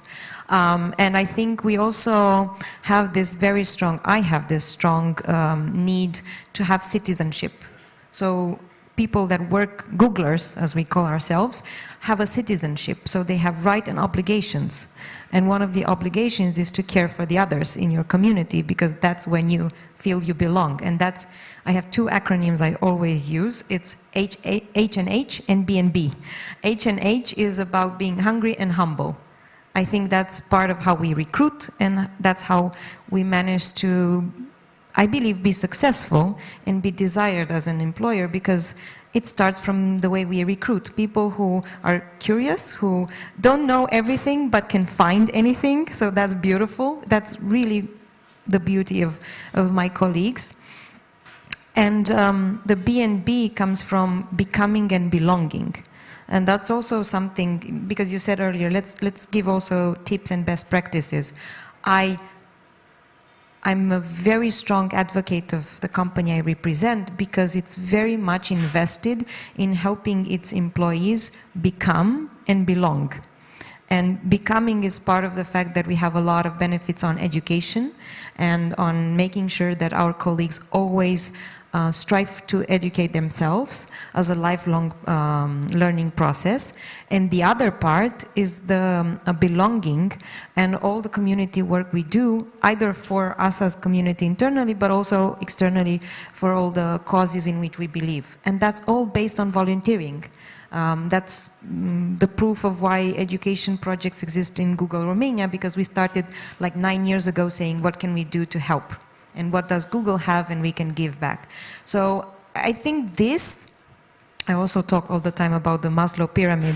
If we consider our citizens as pyramids, each of them, we really need to make sure that, yeah, it's not just the pay slip. It's also the social belonging, and also what do they become, what do they want to be. And yeah, I can add on top of that a lot of things, but I think it's a circle. It's something that needs to be, or a spiral actually, that needs to be grown and echoed as well. So, if I can jump in a minute, David, what you were talking about sounds very much kind of what we do and try to promote, which is a culture where people want to come to work, and they feel like it's a place they want to be, whether it's working remotely or not. And I think that's exactly it. Companies that have this strong kind of magnetic culture will continue to do well and attract employees. And I believe we're privileged. So not all companies even can afford to do that. So I am very aware of the fact that I have this privilege, and I feel very much grateful for being able to do this and promote and even talk about this. And I'll also like in the end of my intervention to also defend Gen Z because I feel they need defending. They do. You know, we have this saying, look around you, all the people that will get hired after you are smarter than you. So generations are different. That's why they're generations, because they have different contexts under which they're grown. And definitely the fact that for me, the biggest hobby in my childhood was reading books in the library. It's clearly not the same thing that generations now have. But the fact that they are different brings the opportunity for companies to evolve, to educate themselves, to understand better, because including these different generations is also being more prepared for your users, because they are the case study of the users, of your buyers, or of your consumers. So clearly, and I also had the privilege yesterday or the day before to have 20-something students from the Economic Academy visiting us in the office, and they were complaining about our generations. So clearly talking and opening channels is really the option to understand what makes them tick, the why in their cases. And it's not easy, but clearly a beautiful challenge.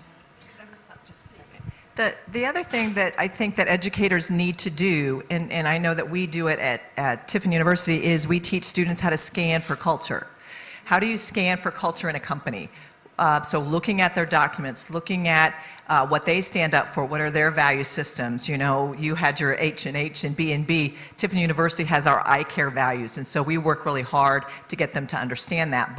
And we do that by, you know, and nearly every class requires someone to go and interview someone else. And so my 20-somethings are, you know, spending this week interviewing people that are in career fields that they're interested in. So they're out and talking. But so teaching all of us, if we're not happy with where we're working, education allows us to go somewhere else. So, but you have to be able to scan to know that's a culture that's going to have a fit for you long term, because we want to build loyalty. And the other challenge that we've had as non-Gen Z person is to allow the skill set of the Gen Z to inform our classroom. I don't ask anybody if I'm messing with technology or I can't find a website or I'm looking for something. I just say, you guys find it. You know what you're doing. A few years ago, I would say, put down your phone and pay attention to me. Or close up that computer, because I assumed that they were distracted. Many of the times, their attention span is this short, but they can do so many things, so they can multitask much better. And so we need to accept the talents they bring and change the way that we use them. And so assign them to different things. And that's something we're still learning as more experienced faculty members. But it gives them a value in their proposition of work. I couldn't actually agree more, because, and I will try to also give my input here, because this is also a theme which I'm very passionate about. So Gen Z looks at this work-life balance that we are all speaking, not in terms of work, life. There's no work on one side and life on the other side. Actually, what they are teaching us, and we should have this as an eye-opener, is that I should feel good, irrespective that I'm involved in a big M&A project, or if I'm going out, I don't know, watching a movie and so on. And I think this is one of the, of course, many learnings that we have from the new generation. And also how we, as a conclusion, hearing you, how we can attract and keep talent is by defining this purpose-led organization, if I could summarize what you were all saying. Because we have the last less than actually 10 minutes, I would like to ask if you have the audience, if you have questions for the participants. Please. Please, Frank. So maybe I come back to how to accelerate or to increase foreign investment in Romania. Yeah, thank you. So I'm Frank Neal from OMV Petrom. You mentioned, and I think the chargé d'affaires from the US Embassy mentioned it as well, and that is a question for Perry and maybe you also, Ramona. Since 4.5 years in Romania, I see that the lack of stability, the lack of predictability, and the lack of consultation before publishing an emergency ordinance is not improving. I think we complain, as the FIC is complaining a lot about it, but all the Chamber of Commerce and also professional association. And we don't see real improvement. And I think this year, okay, the crisis has not helped on the energy sector. But how can you explain that? Because definitely will accelerate for investment to have a better environment. And the other point is, I think M mentioned about the EU fund.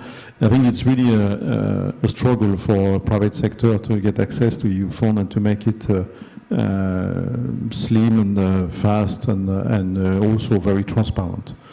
What's your suggestion how to accelerate or to improve the situation? Thank you. Perry, please. I would love to tell you I have an answer to roll out right now, but it also brings to mind something I wanted to add on this question of long-term versus short-term and the implementation of the AVMS directive, which is basically imposed a tax on streaming services like Netflix, is a perfect example of lack of transparency. And is this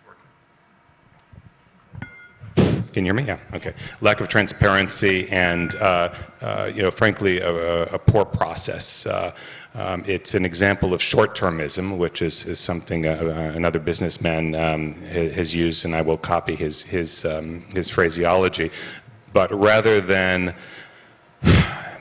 looking ahead to what Romania could get from having a tax on streaming services that was within line of most other EU countries, not higher, not lower, nobody was asking for zero tax. The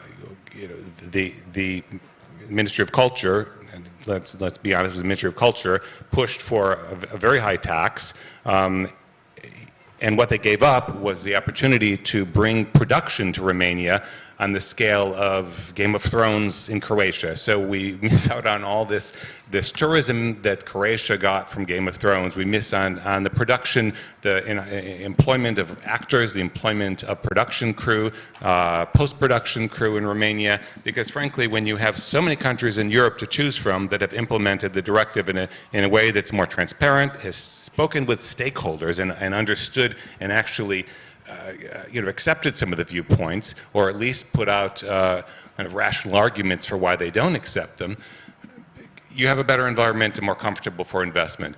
This was a missed opportunity, and easily could have put Romania on the level of a Croatia or Hungary, which is way ahead of us. And it's again, example of short-termism, looking for getting cash in to support, in this case, the CNC, the CNC.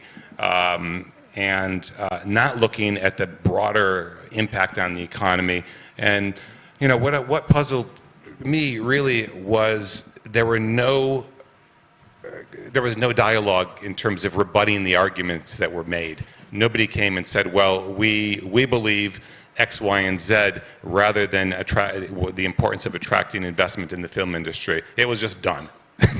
which is extremely frustrating, and I know exactly what you're talking about, and the chambers of commerce have experienced the same thing.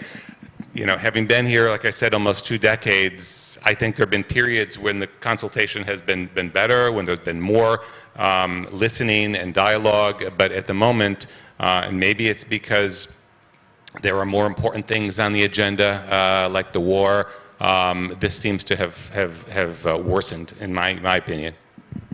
And I will complement by saying that it's us, the business community, and it's clear. I mean, one of the key points that is raised every time by the investors, and the chambers of commerce, they are doing this, the foreign investor, the AmCham is doing this, stability and predictability. I think we are talking about this for years. And, Romanians may look at planning, as something that they don't want to have, probably, that's a very short-term explanation and very easy one that everybody could invoke. But I think events like that, so that's why I think what Business Review is doing is great. Events like that where we push the discussion forward, where we discuss about medium and long term should help, and we should not waste any opportunity in pushing this conversation and having the authorities at the table. If there are any other questions from the audience? If not, before I end and before I introduce the next panel, I have a very last challenging question for all the participants. And by the way, the participants, they didn't know the question in advance. Perhaps you noticed that. And my challenging question, and I would ask both the timing to be respected. In 1 minute, you have 1 minute to convince an investor to come to Romania. What would you say to him? Who wants to start? Well, I can start. Please. I accept challenges, there is no problem. So, what would I say? I would say, first of all, that they will find great people here in Romania. I would say that in Romania there is still a very high potential to growth and to thrive and to have success. And that we are a very beautiful country, and they have a lot of sightseeing here. And also we have a lot of resources, like minerals, like tourism opportunities. We have mountains, we have the sea. And as I said, we have great people. So what else is to miss here in Romania? Thank you. Thank you. Barry? Okay. So Romania is the sixth country in terms of population, but not the sixth country in terms of economy. So Romania is the next opportunity in EU and potentially globally. Thank you. Romania is the place for nearshoring, both bringing businesses obviously out of Russia, but frankly even from China, where supply chain concerns are first and foremost in the minds of many businesses. We are in the EU, we're in NATO, and we have an educated workforce that's still relatively inexpensive compared to Western Europe. So this is the place to set up manufacturing. Thank you. I would tell any other, I'm going to stay to the education industry, that we have students that are ready and willing to learn. We have executives that are ready and willing to learn, and we have companies that will support you here in terms of that learning. So the landscape is open. You just have to join us. Thank you. So I don't know about you, but I'm personally convinced. So if I were an investor, I would definitely come to Romania. Dr. Șefer Peri Mioara, thank you so much for being with us today. I'm really honored that I have the privilege to moderate this panel. Lots of good ideas, optimism about investments. So now we continue with what? Of course, with investments, right? And I will invite Ana Maria Țepuș to introduce the next panel. Thank you very much.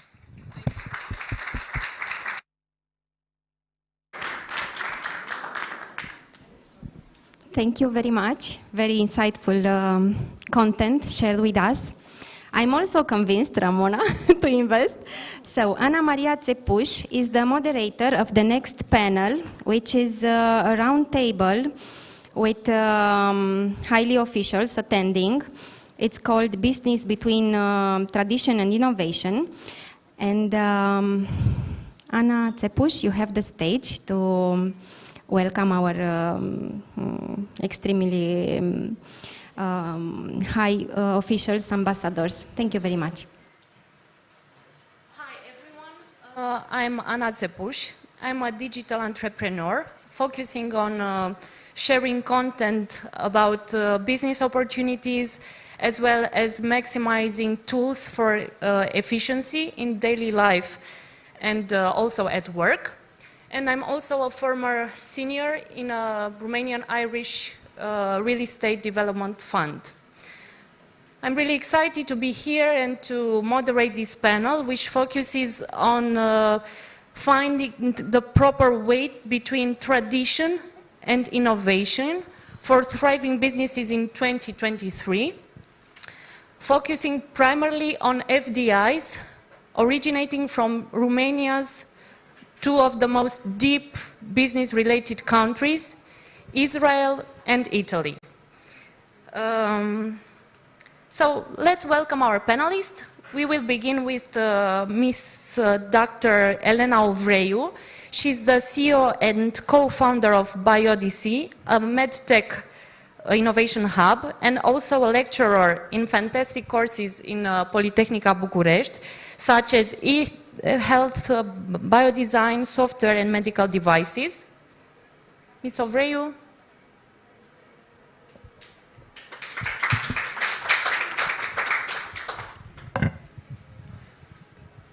Yes, it's better to welcome our guests with a warm round of applause. Always helps. Next, we will invite Mr. Matteo Baldan, Group CFO at Martelli, which is the European leader in dry cleaners, industrial washings, and garments finishing. He's also a former senior banker at Intesa Sanpaolo Bank. Continuing with Mr. Bogdan Asanache, country manager at Eco Energy Balkan. Hello. The manager of the biggest photovoltaic park in Romania. He's also a former senior manager at Enel Green Power. Fundamentally, the force that rules the world is conduct. So the concluding panelists will be Their Excellencies Mr. Alfredo Durante Mangoni, Ambassador of Italy to Romania since the 15th of July 2021, a successful career diplomat with experience from Moscow to Tokyo and US, and a strong anti-corruption activist who presided the G20 Anti-Corruption Working Group in 2021. It's a great honor to have you here. And His Excellency Mr. Ruven Asar, Ambassador of Israel to Romania starting with September this year. He previously served as head of Israel-US-China Internal Task Force at Ministry of Foreign Affairs in Israel, and also as foreign policy advisor to the Prime Minister of Israel. And from 2014 to 2018, he was Deputy Ambassador of Embassy of Israel in Washington, D.C. So it's a really, really great honor to have you all here today. Let's start the questions. We all notice the shift in mentalities. The world is becoming less global, and the mentality is more divided. Therefore, all business links should be empowered and strengthened. Also, even though the supply chain problems are not an issue to be happy about, neither the neighboring situation, if properly administrated, it may be a perfect time to Romania to step up. I will begin with Ms. Ovreu to ask her, what is the biggest challenge in health medtech R&D at the moment, and what would be the most critical changes that we as a country should make in order to step up now, because the timing is also very important? Thank you for the question. So there are many challenges regarding the R&D in medtech, and I will start with maybe the first most important one, which is the finance. And I'm now referring to Romania because I think your question addresses Romania situations. So the finance is the big challenge that we are now facing in medtech research, R&D, and innovation, because we are talking about innovation, but we don't have R&D. Innovation is based on R&D. And this is what I learned from Israel, from the Technion, the biggest university, the most famous university in Israel, Technical University, which are my partners, our partners in this field in Romania. And the university produces every single year like dozens of startups they get globally, and this is based on the research. They are backed by research, and they have patents, and then they innovate and they create companies, startups, successful companies. How did your Israeli partners manage to outcome these problems? In Israel, I'm pretty sure Mr. Ambassador can tell you more about this, but what I learned from the university, and not only from hospitals, first of all, in the university for innovation and startups, there are many instruments, tools for innovation. The Innovation Authority has many tools dedicated to different levels of startups or solutions. There are grants for professors that create early stage startup, or they tech transfer from research to the market, and then grants for other type of grants for different level stage of innovation.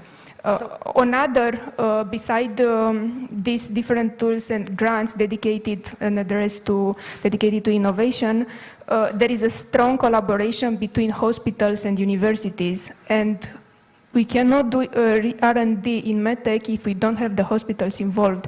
And this is a problem in Romania. The hospitals are not open yet to startups, to create innovations. Public-private mixture of associations. There is not a culture in this. I mean, for example, in the Tel Aviv University, I visited this summer, I visited the lab of the Tel Aviv University.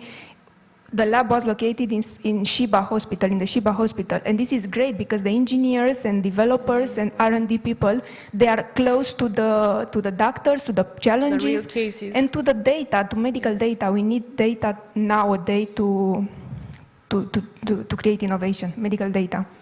Moving forward to another niche, Mr. Mateo Baldan, you've been living in Romania for a couple of years already, and during the last two, you are managing a 700 employees company in one of the traditional fields of the Romanian-Italian collaboration, talking about tradition, which is the textile manufacturing.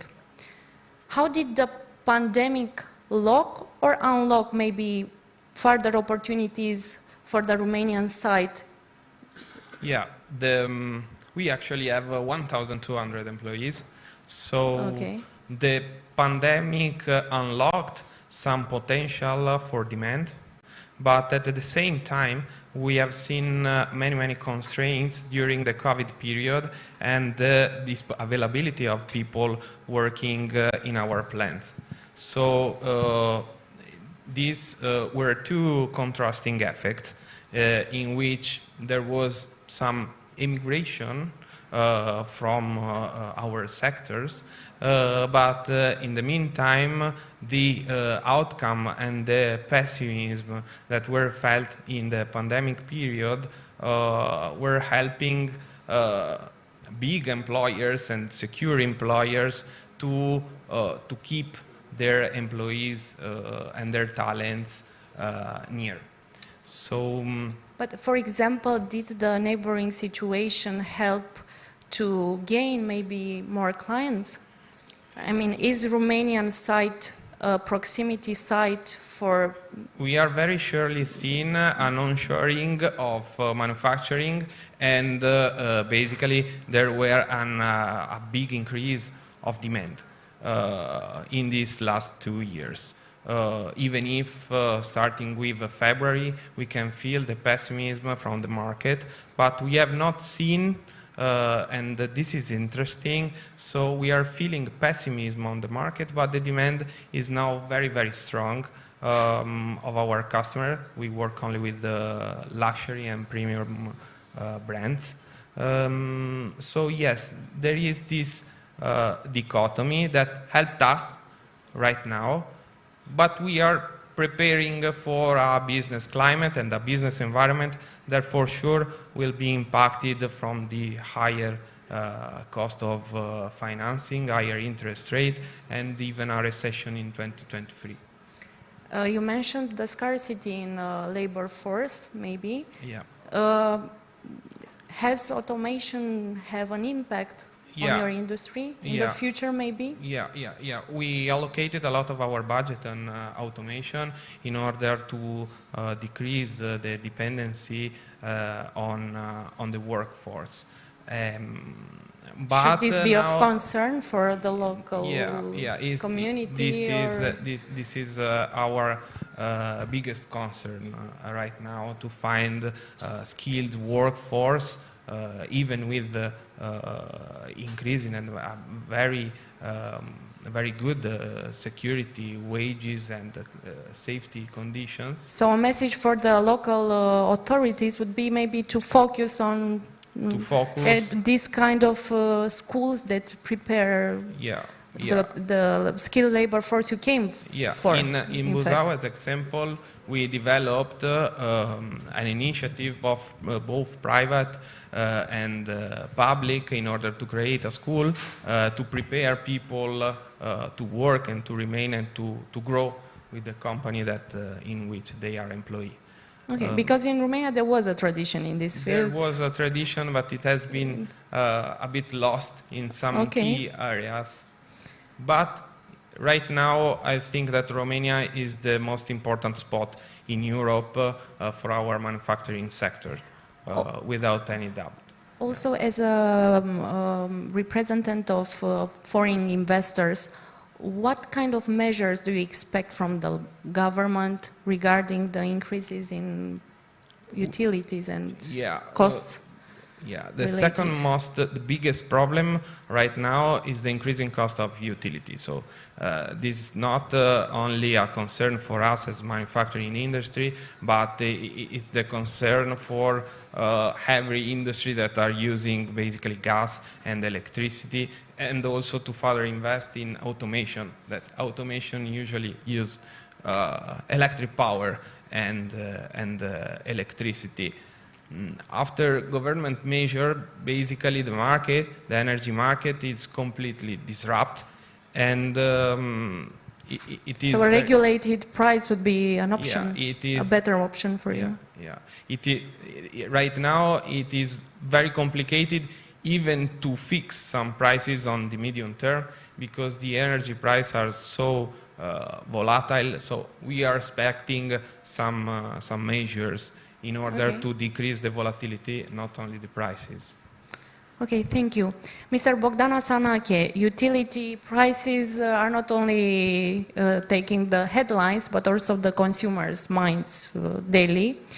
I have a question. What is the only piece of practical advice you would give to the consumers interested in green energy alternatives? The end consumers. To the end consumers. The advice would be... Which is the way well, to green it's not, alternatives? Sure. It's not a straightforward answer. The most convenient solution would be to reduce the consumption on the short term as an end user. But if you are an industrial user, for example, this is something that in some cases you simply cannot do. Therefore, you should try to secure a fixed price for your energy, at least to know what would be the impact of the cost in the short term. And on the medium term, for the industrial user, I think where they can install some PV panels in order to be less dependent on the suppliers, it would be very great. Are there any side discussions with the government regarding the regulation to make it more easier?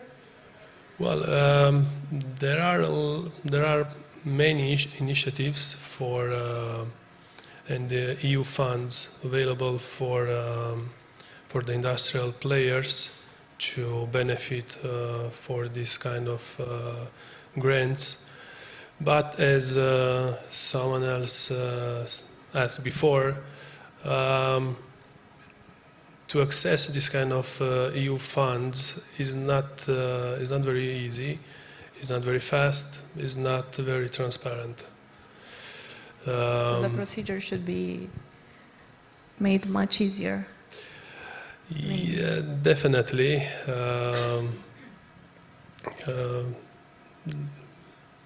They should be much easier to be accessed. Does the government consult you as you? I mean, you are the biggest manager of the biggest photovoltaic park in Argeș. Do you have any queries from our government regarding some, I don't know, well, tips? No, actually no. Okay. We haven't been consulted when we say we as a producer, but however, we are trying with the help of the professional associations like RP, our Romanian Wind Energy Association, PATRES, and different energy associations. We try to get also the producer's point of view being heard, and we try whenever it's possible to influence the decisions to be taken. Or to make your voice more heard. More heard. Unfortunately,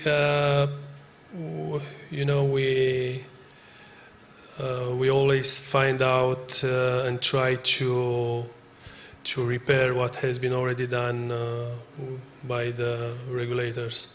For 2023, does your company have in mind other sites besides the one in Argeș? Sure, yes.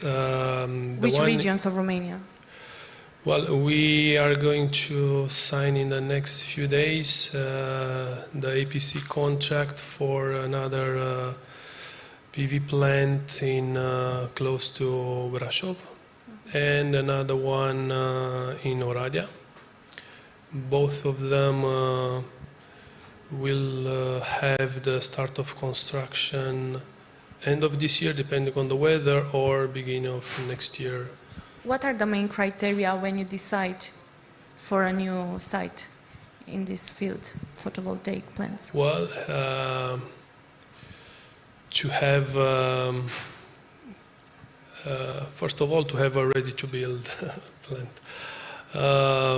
When we choose a new project, we usually go with the grid, because we know where is the best resource, but where we have the best resource, you don't have the grid available. Therefore, you need to move depending on the availability of the grid. Luckily, the difference between different areas in Romania is not huge. I'm asking because most of the FDI concerns Bucharest and Ilfov, like 60%.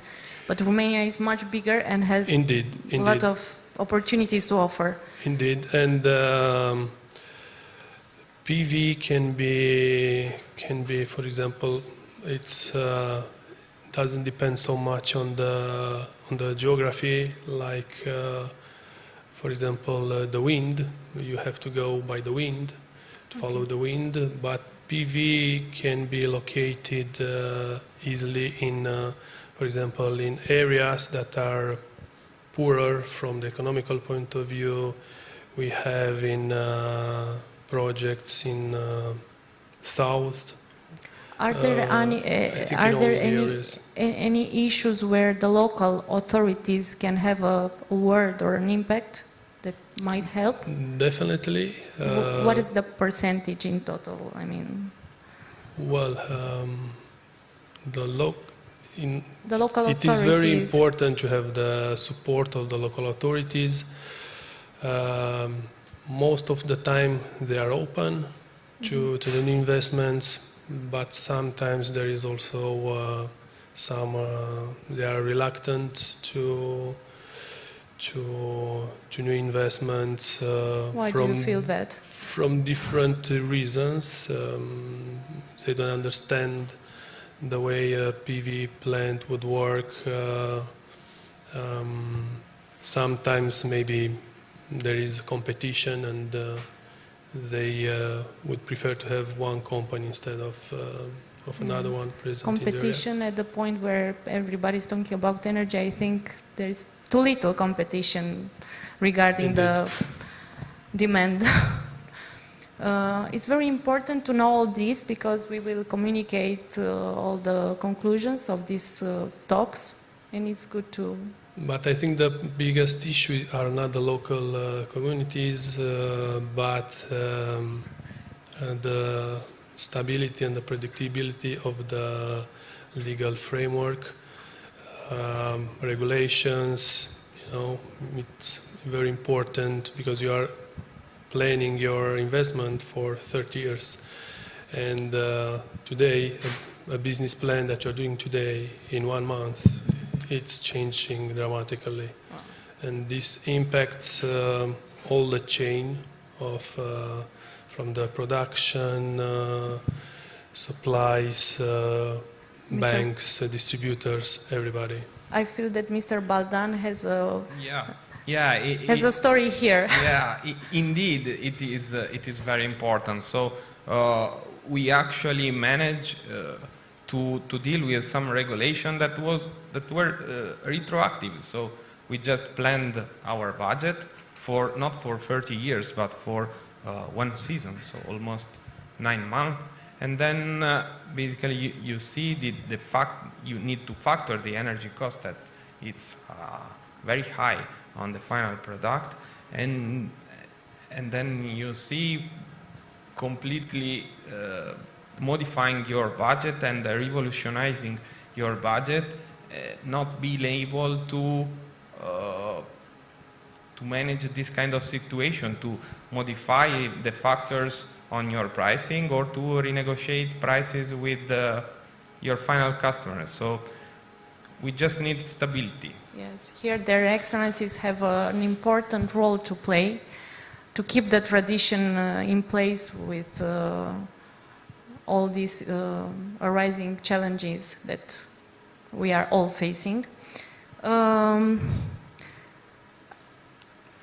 Your Honors, I would like to address you concluding remarks, but before that, I would like to ask you both a question.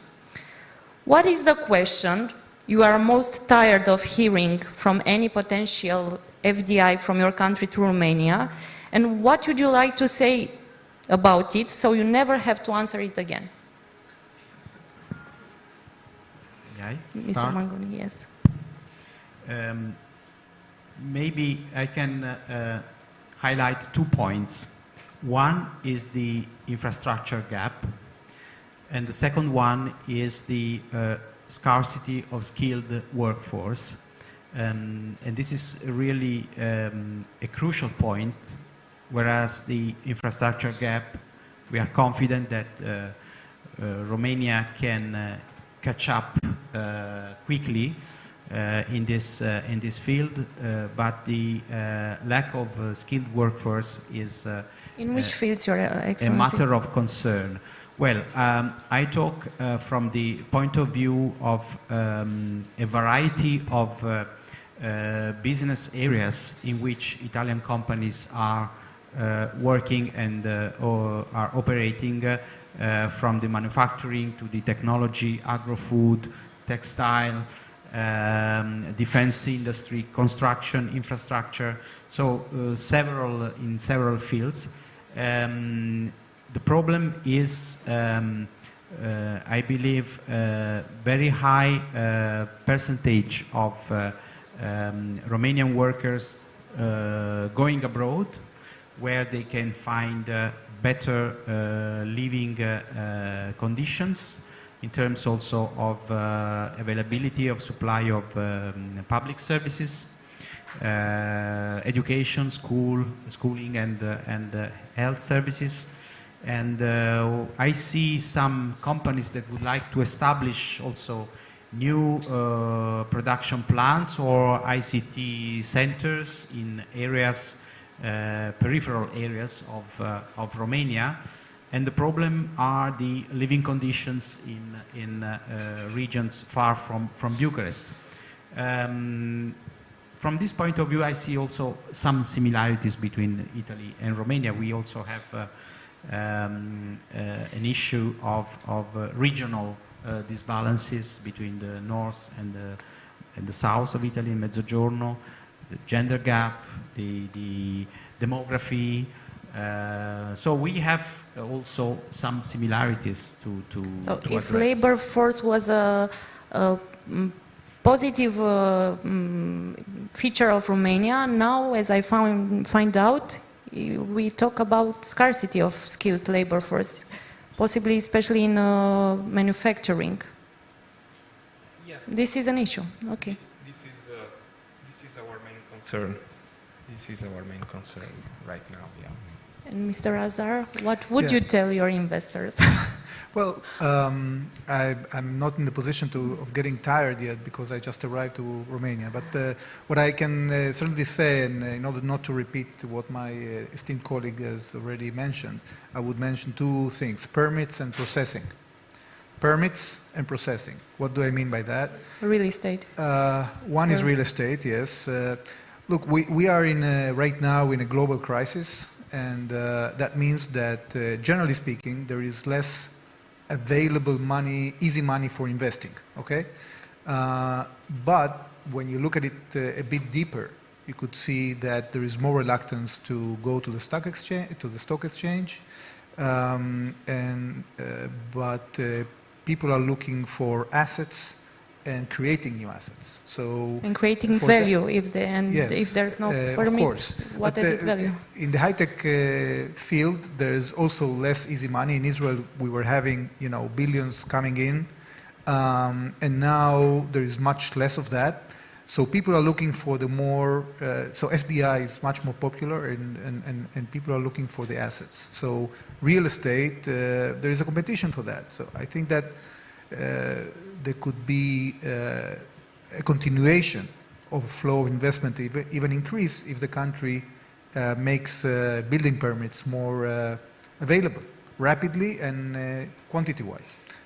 So from the Israeli point of view, there are already a lot of real estate investors. Two of them are sponsoring this event, Hajjaj and Afi.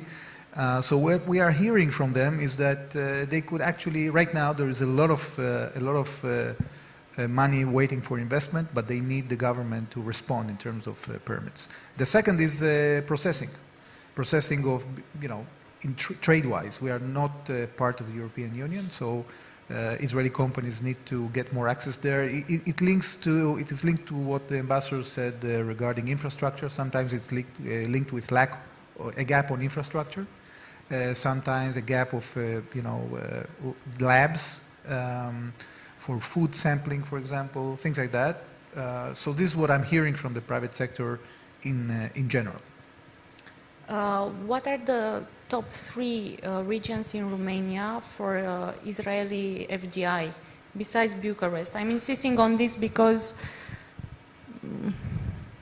so too much of Bucharest and too less of the rest of the country. What is interesting, as Mr. Asanaka was saying, his company actually is traded in the Tel Aviv Stock Exchange. It was established by 2 Israeli entrepreneurs that own about 56% of the company, which is established in London, but it's basically an Israeli investment. So beyond Bucharest and Ilfov, there is, as he mentioned, Oradea and all the area of Transylvania. But now energy companies, including wind, are looking more at the south part. We are also we are a big player in agriculture. There's very good sunlight there in Oltenia. Sorry? I can tell. Yeah. Honestly. Yeah.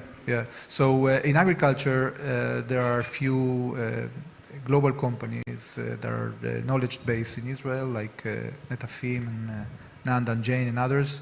And they are doing turnkey projects all over the country, hundreds of them. There is a huge opportunity as a result of the food crisis to increase the food production in Romania. Some of it is linked to introducing modern technologies of irrigation and of sensoring. There are foreign investors that are coming in. Some of the biggest farms in Romania are foreign owned. And this is a great opportunity to supply the needs of the world when it comes to food consumption, both in grains but also in other fields. So I would say that despite the fact that there is a global crisis, I think Romania is very well situated. And Israel has a great expertise in this field.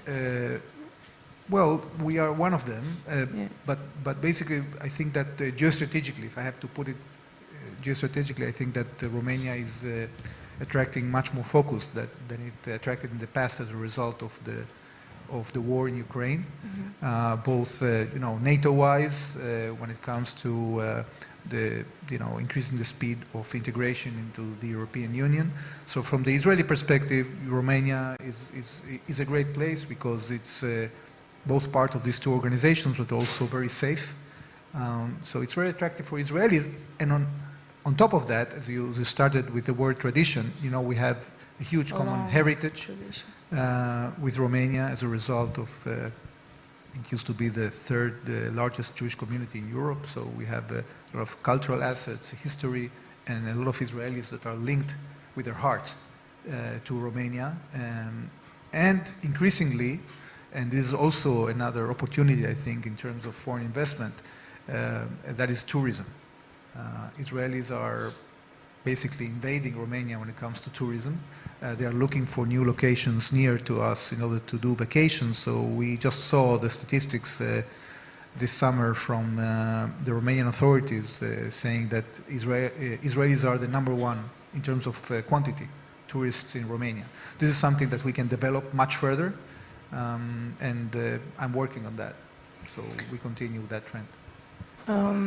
As Romania is close to a more problematic situation right now, and the competitors for foreign direct investments are present around the world.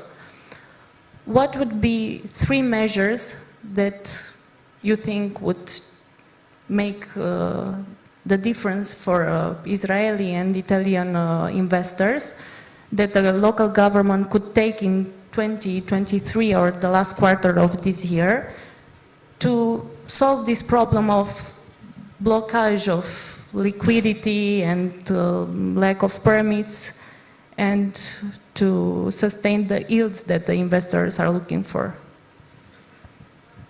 I'm also thinking of, I don't know, Dubai. Dubai is a destination right now for foreign investors. Romania is somehow at the border of a conflict. What should the Romanian government do to step up and make a difference? So 3 measures that you think that would make a difference. I think that the education system should be improved, and we should see better link between school system and the labor markets. Second, to have the resources, money is not a problem. The problem is to try to combine the incentives or the European funds with smart projects, innovative projects that can combine manufacturing activity and also an alternative way of producing energy. And we have a good example from this point of view, the new steel factory in Târgoviște, operated by Beltrame Group, and to focus on key infrastructures enabling the development of larger territories, so investments that can have a strategic amplitude, like the one I would like to mention, the Braila Bridge over the Danube, which is going to be completed by Webuild Astaldi, that will significantly impact on the development and modernization prospects of a large chunk of southeast part of Romania. The Italian companies are already established, namely in the areas of Timișoara, Cluj, of course, the Bucharest, Ilfov areas. We have a project as embassy to assess the points of strength of Romania in view of having a new wave of Italian investments in the medium to longer term. That's why we are preparing a guide to Italian investments in Romania, a market analysis conducted by an Italian business school with some local researchers in order to better assess also in the new geopolitical framework and the prospect of reconstruction of Ukraine, what could be the strategic trajectories and organizational improvements that Italian companies may have in this country. Mr. Assar? Well, first of all, I would love to see the results of the research that you're doing. Basically, I don't think that I am in the capacity of recommending the Romanian government what to do. I think they know very well what they're doing, and they have been, pretty successful until now in attracting foreign investment. Because as far as I saw, Romania was #2 in Europe in terms of attracting foreign investment in the last year. So of course, there's always place for improvement, but I think that It's pretty impressive. What we would like to see and to do, beyond the whole issue of permits that I mentioned, is to have a deeper look at the capabilities of the Romanian high-tech sector. I think that it is much robust that what people know in Israel, and I am intending, I'm starting a process together with my colleagues and some partners in Israel in order to mutually expose the capabilities of both high-tech sectors to create more cooperation, both in the acquisition and investment field, in the venture capital field, in the cooperation between startup companies. So this mutual exposure hasn't happened. I think that mostly the Israeli big high-tech firms have been looking for cheap engineers in Eastern Europe, mainly in Ukraine, Belarus, but Romania is different. Romania has skilled labor. Even if there's not enough, there is a lot of skilled labor, and it's not cheap, but it's good. So we need to look much more carefully what are the opportunities, and we are going to invest our energies in order to try to map that and to expose that to the Israeli private, high-tech sector. As investors or representatives of investors in Romania, we are talking about the digital world, new forecasts and new expectations. Would you see different the communication between foreign investors and the public authorities, also embassies and local ones, in a more digitalized way in order to speed up things? Yes, that's true. So basically, I'm coming, and do you have a concrete proposal, in this sense? Yeah, I understand that. So we are coming from Italy that it's yet it's very little digitalized. So concrete proposals, it should be permitting in order to tackle the crisis that it's coming and the upcoming the recession that it's coming. And I think that speed up results and solutions. Yeah, speed up results and solutions. Digitalize also the processes, digitalizing also the communication between economic agents and the institution in order to fastering the process of emitting permits and in also to speed up a dialogue in order to make the corporate environment, the business environment more heard to the local authorities. Mm-hmm. Yes, and to basically create this virtuous cycle in order to respond faster to this VUCA environment and these challenging times. On the digital field, I would like also to mention, if possible, you cannot exaggerate about the importance of digitization, both in terms of promoting modern economy and also increasing the flow of information and creating opportunities for the private sector. So this is one of the fields that we are concentrating now in our cooperation with Romania. In Israel, back in '94, we legislated, for example, in the field of digital health, that the digital information belongs to the patient and not to the company that supplies the service. And that basically forced all the companies that are dealing, whether it be HMOs, hospitals, or whatever, to create create interoperability and create big databases. So when you go to the doctor today, for the last 20 years in Israel, you have access, every doctor has access to all the processes that you have passed and all the checks. And that not only increases the opportunities for the patients and creates less waste, but it's a huge opportunity from an R&D point of view. Because imagine that you have a million... a real-time measure of everything. If you have 1 million samples of an MRI test, what universities can do about it. So this is very important. The second thing that I wanted to mention is the issue of the role of the government. Yes, it is the role of the government to remove obstacles, but also it's the role of the government to support innovation. So what we have done in Israel, first of all in the health sector, is to create an opportunity for public hospitals to have an economic model that would allow the doctors there to do innovation under public-private partnership. And that is very important in order to allow the public sector to continue to exist. There's also an economic model to do private medicine in extra hours, okay? But in the general field of innovation, we have an innovation authority that actually maps and also maps the risks in investments in the private sector, is capable of supporting startups, okay? So I think that these are models that combine the traditional way of doing business and how the government can support modernization and of the high-tech sector. And this is something that we are continuing to do, and we are now doing together in cooperation with the Romanian government.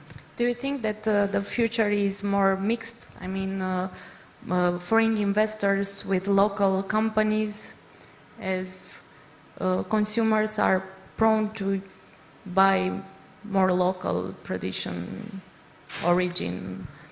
I mean, is this a way?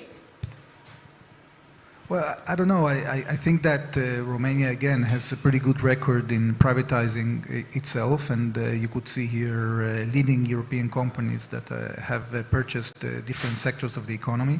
So I don't think that people are reluctant of having products from abroad. In Israel, we actually have closed down our traditional industry many years ago. So most of the consumer products that we consume are coming from abroad. I don't think that's a problem. But of course, you should concentrate in the fields in which you have relative advantage. And Romania has a huge potential of, as I said, not only the high-tech sector, but in becoming one of the main food suppliers of the world. One example that we are trying to promote right now is with processed meat. You know, you have huge farms, great capabilities, but there is not enough development of the agri-tech sector, of the industrial sector in agriculture. And here there is a huge potential here in Romania. There are many Israelis that are interested in that, and we are interested in opening Romania, for example, for imports of processed meat. And so we are working on that as we speak. But as a figure, just to have it, because we are in the tradition innovation panel, what would be, in your vision, a proper weight between making business traditional and innovative? What would be the successful weight between these two for 2023? Because sometimes it's not that good to change everything. Maybe some things are good to keep. I think that we should strike a very careful balance between tradition and innovation in this field. Italy is one of the most important investors also in terms of land, agricultural surface, cultivated surface of land in Romania. We made significant investments in the past, and still they are very productive. We share, Italy and Romania, an important concern regarding the protection, the preservation of the quality of food, and this is being put at risk by some proposals that have been raised at European level regarding the front of pack nutrition label. We have both countries a very important production of typical food, much in line with the local traditions, products that should be protected against counterfeiting, against also this phenomena of sounding. So I believe that we have a great potential to exploit together also at European level in the field of preserving healthy diets without causing prejudice to the market. But just for me to have a figure, I mean, what would be the percentage for me to know you are more conservative or more, I don't know, view between tradition and innovation for 2023? Well, I don't think this is mutually exclusive, to say the truth, because I'll give you an example. Tourism, okay? Developing the tourism industry is actually a way of increasing the investment in tradition and heritage, because you expose your uniqueness, and Romania has a lot of uniqueness when it comes to cultural assets all over Romania. And on the other hand, you can invest with modern tools in order to benefit and to increase the role of tradition and heritage. For example, I was thinking about a project to write about the heritage, the cultural heritage of that Jews had here for 1,000 years. So we don't have enough written material about it. I'm sure that if we invest in terms of localities, a lot of Israeli tourists would come and see these places. So the same goes with the cultural assets you have in Transylvania or in other parts of Romania, in which there are jewels of the culture of Europe.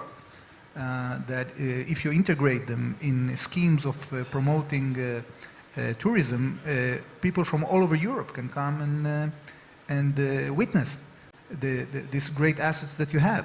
So by investing with modern tools of digitization, exposure, development of tourism infrastructure, you actually can increase the tradition part without losing it, and both tradition and modernism could benefit at the same time.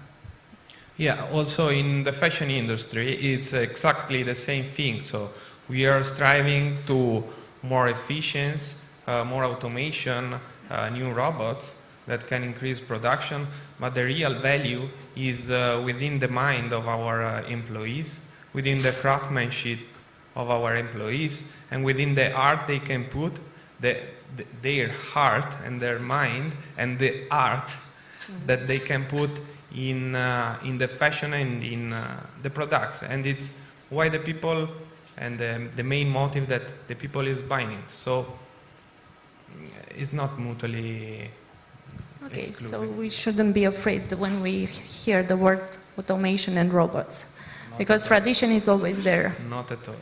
Okay. I will say in the health tech industry and in healthcare, I hope it's about innovation, the 2023, because we really need innovation in medicine, and this new technology, artificial intelligence, digital technologies, they have the power to change the traditional medicine, and we want this, to have more personalized medicine, to have prevention, to treat diseases that were before not possible to be treated, and so on. So I'm going for innovation in healthcare. Okay. In renewables, Mr. Andronache, I think the answer is? Well, definitely innovation plays a great role in the energy sector, and if not necessarily on the production side, but on the distribution lines, on the smart grids, I think it's very, very important, and innovation plays a big role on that. We could increase significantly the capacity that can be injected into the grid, and the resilience of the grid can be increased with very small investments than compared to the ones that are needed to build new lines. They are not mutually excluded, but we don't need to wait for the huge investment that takes a lot of years, when we have also the possibility to update the grids and make them smart. And for that, you need technology, innovation. Technology, it's already existing, but it needs to be implemented. Mr. Azarov, the last word. Yeah, well, solar energy is a great example in which you can actually invest or benefit rural areas and more traditional areas can benefit economically and bridge the gap that they have with the urban and more developed areas, because you can use the land not just for producing food, but also to produce energy. And this way you can become more energy independent, but also you can supply energy to richest parts of the country, and by doing that, enriching yourself and the capabilities that the periphery has to create opportunities for development. If I may, I see a great potential in terms of circular economy in agriculture. So there is a large room to improve the way we reuse the materials that are the result of agricultural and forestry exploitation. Energy, renewable energy has an ever greater importance now, because renewables can have a stabilizing effect on the prices, and we are seeing also during this energy crisis how important it is to invest in renewables, in technology, smart grids. I would also like to mention the smart meters. There are several ways, and technology and the digitization is helping us to improve the energy efficiency, along with the diversification of energy sources, for which Romania is well placed, because the energy matrix is so balanced, and I think also for this point of view the prospects for the country are very, very positive. Well, thank you all for your views and for some insights that made some points.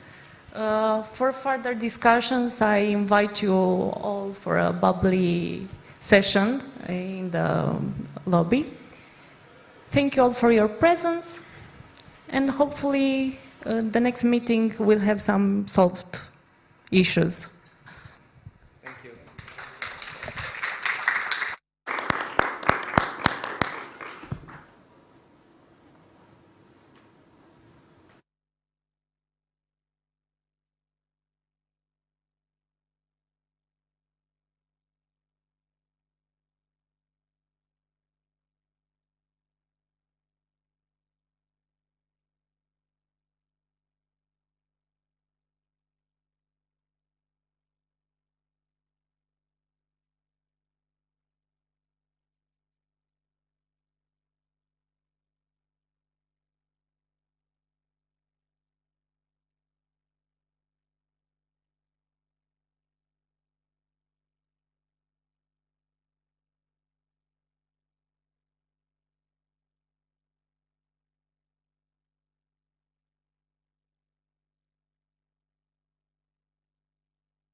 câteva întrebări. Câteva întrebări mari. Putem să nu mai fim răi unii cu alții și să iubim mai mult?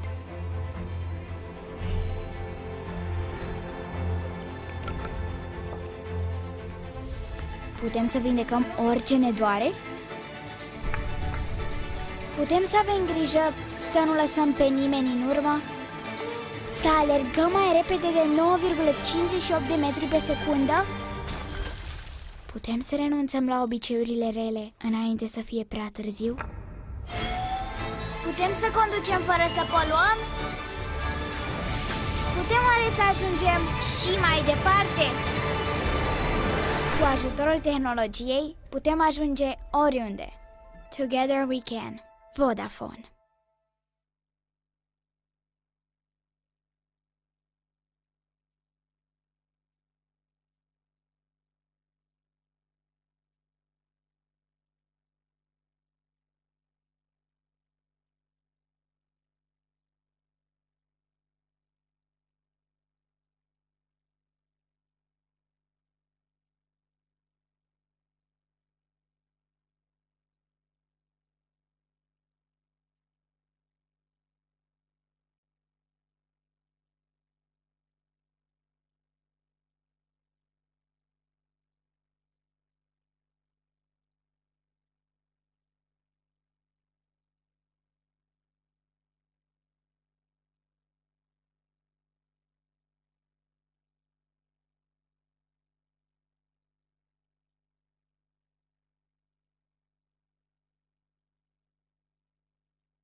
Timișoara is the capital city of Timis County and the main economic, social and cultural centre in the western part of Romania. It is the third most populated city in the country, having 500,000 inhabitants. Afi Park, Timișoara is located in the city centre of Timișoara, easily accessible from all parts of the city, having direct access to public transportation in front of the project. Trams 1, 2, 4, 5, 6 and 10 are only 1 minute walking distance from the project. Afi Park, Timișoara is a landmark modern A-class business park consisting of 5 office buildings built to the highest technical standards, enclosing 43,000 square metres GLA offices and retail spaces. Efficient floor plate of 1,200 to 1,300 square metres GLA, easy to be partitioned and flexible in fitting out all necessary functions for the tenants, as well as ample lobbies and interior gardens. In all buildings, there is installed the best high-performant air purification system through bipolar ionisation, providing purified air on all common areas of the campus and a safe work environment for the tenants.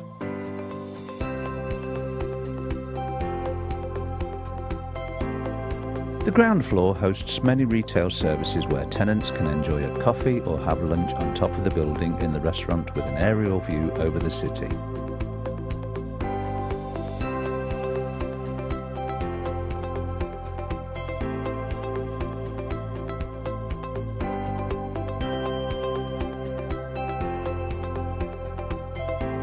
Afi Park, Timișoara offers the perfect work environment for multinational companies, a modern campus with expansion options and an all-in-one efficient and time-saving location. Afi Europe Romania is one of the most reputable developers in Romania, managing a portfolio of 7 office projects of approximately 300,000 square metres GLA office spaces.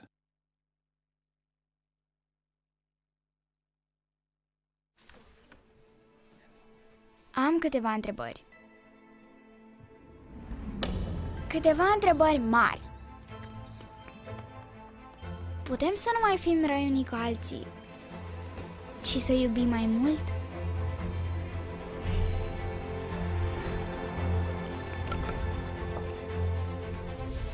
Putem să vindecăm orice ne doare? Putem să avem grijă să nu lăsăm pe nimeni în urmă? Să alergăm mai repede de 9,58 de metri pe secundă? Putem să renunțăm la obiceiurile rele înainte să fie prea târziu? Putem să conducem fără să poluăm? Putem oare să ajungem și mai departe? Cu ajutorul tehnologiei putem ajunge oriunde. Together we can. Vodafone.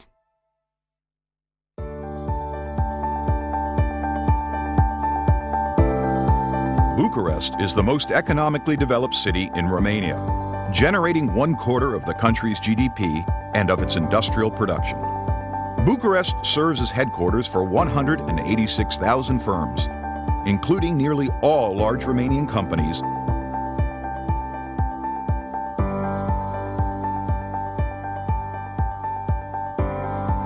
at the intersection between downtown Bucharest and 3 major residential neighborhoods, districts 4, 5, and 6, which total more than 60% of the city's population. AFI proudly sets the new business landmark for the largest labor force potential in the capital. AFI Tech Park will be developed as a 70,000 square meter GLA Class A office park, a campus-style environment in an urban complex with ample green areas, providing high technical specifications similar to all AFI projects. The project will be built in 3 phases, featuring buildings of 8 floors, 2 underground levels each, and retail shops hosting a fitness club, restaurant, coffee shop, bank, and a pharmacy.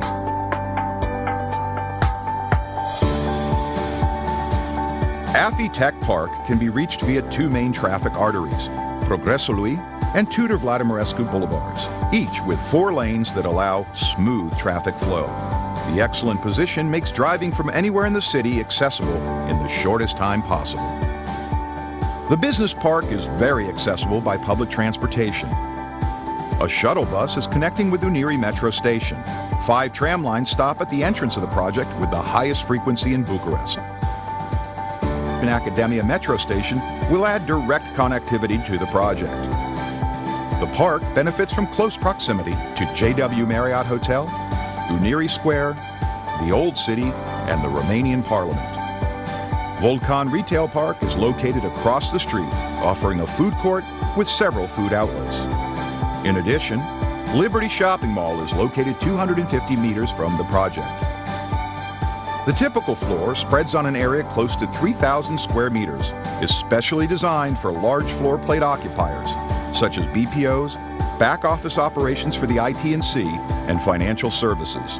The office areas are provided with raised floors, suspended ceilings, clear height of 2.7 meters, enabling maximum natural light, and a standard electromechanical design for 1 workstation to 8 square meters. AFI Tech Park and the surrounding retail facilities provide the perfect work environment for the modern lifestyle, sought after by multinational companies, an all-in-one, efficient, time-saving, immediate location.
Located 166 kilometers north of Bucharest, Brașov is the main touristic city in Romania, with a population of 400,000 people and 1.5 million tourists annually. AFI Brașov is located in the heart of the city, along 15 Noiembrie Boulevard, and 13 bus lines are stopping right in front of the project. The 4 access points of the project are leading to more than 200 parking places dedicated to the offices and 1,600 dedicated to the shopping center, which are easily accessible by traffic circles from every direction. AFI Brașov brings together the largest shopping mall in the city, totaling 45,000 square meters GLA, and rising above, integrated into the mall, 2 Class A office buildings of 25,000 square meters GLA. Developed in 2 phases, AFI Park Brașov is designed for large floor plate occupiers, such as IT&C and BPO companies. AFI Park Brașov office tenants will enjoy a modern working environment, with natural light and balconies with a unique view to the Carpathian Mountains and to the forest. AFI Park Brașov and the surrounding retail facilities provided by AFI Brașov Mall offer the perfect work environment for the modern lifestyle sought after by the IT generations, an all-in-one, efficient, time-saving, immediate location. AFI Europe Romania, the most reputable developer in Romania, is the developer of AFI Tech Park, AFI Park, AFI Park Brașov, AFI Cotroceni, AFI Ploiești, AFI Brașov, and AFI City. The world is full of people telling you who to believe they are. Well, we thought we'd tell you who we're not. Let's start here. We're not in shipping. We don't make lifts. Seriously, no lifts. We do this. We're good at this. And we make all of these. And even though you'll find us here and here, we don't make energy. We make you save it. And you'll be saving the environment too. Are we an internet company? Well, we connect and power just about everything around you, helping machines talk to each other and to you, making your world more personal. We're seeking out the big questions and answering them honestly. Like, how can we make the most of our energy and resources? Or can we make access to energy and digital basic human rights? We're real people, employees, developers, partners, investors, and inventors, all passionate about doing what's right. We're open, humans of all sorts from all over, learning from each other and about each other. We're not here to save the world. It'll go on with or without us. We're here to be your digital partner for sustainability and efficiency, to ensure life is on everywhere, for everyone, at every moment.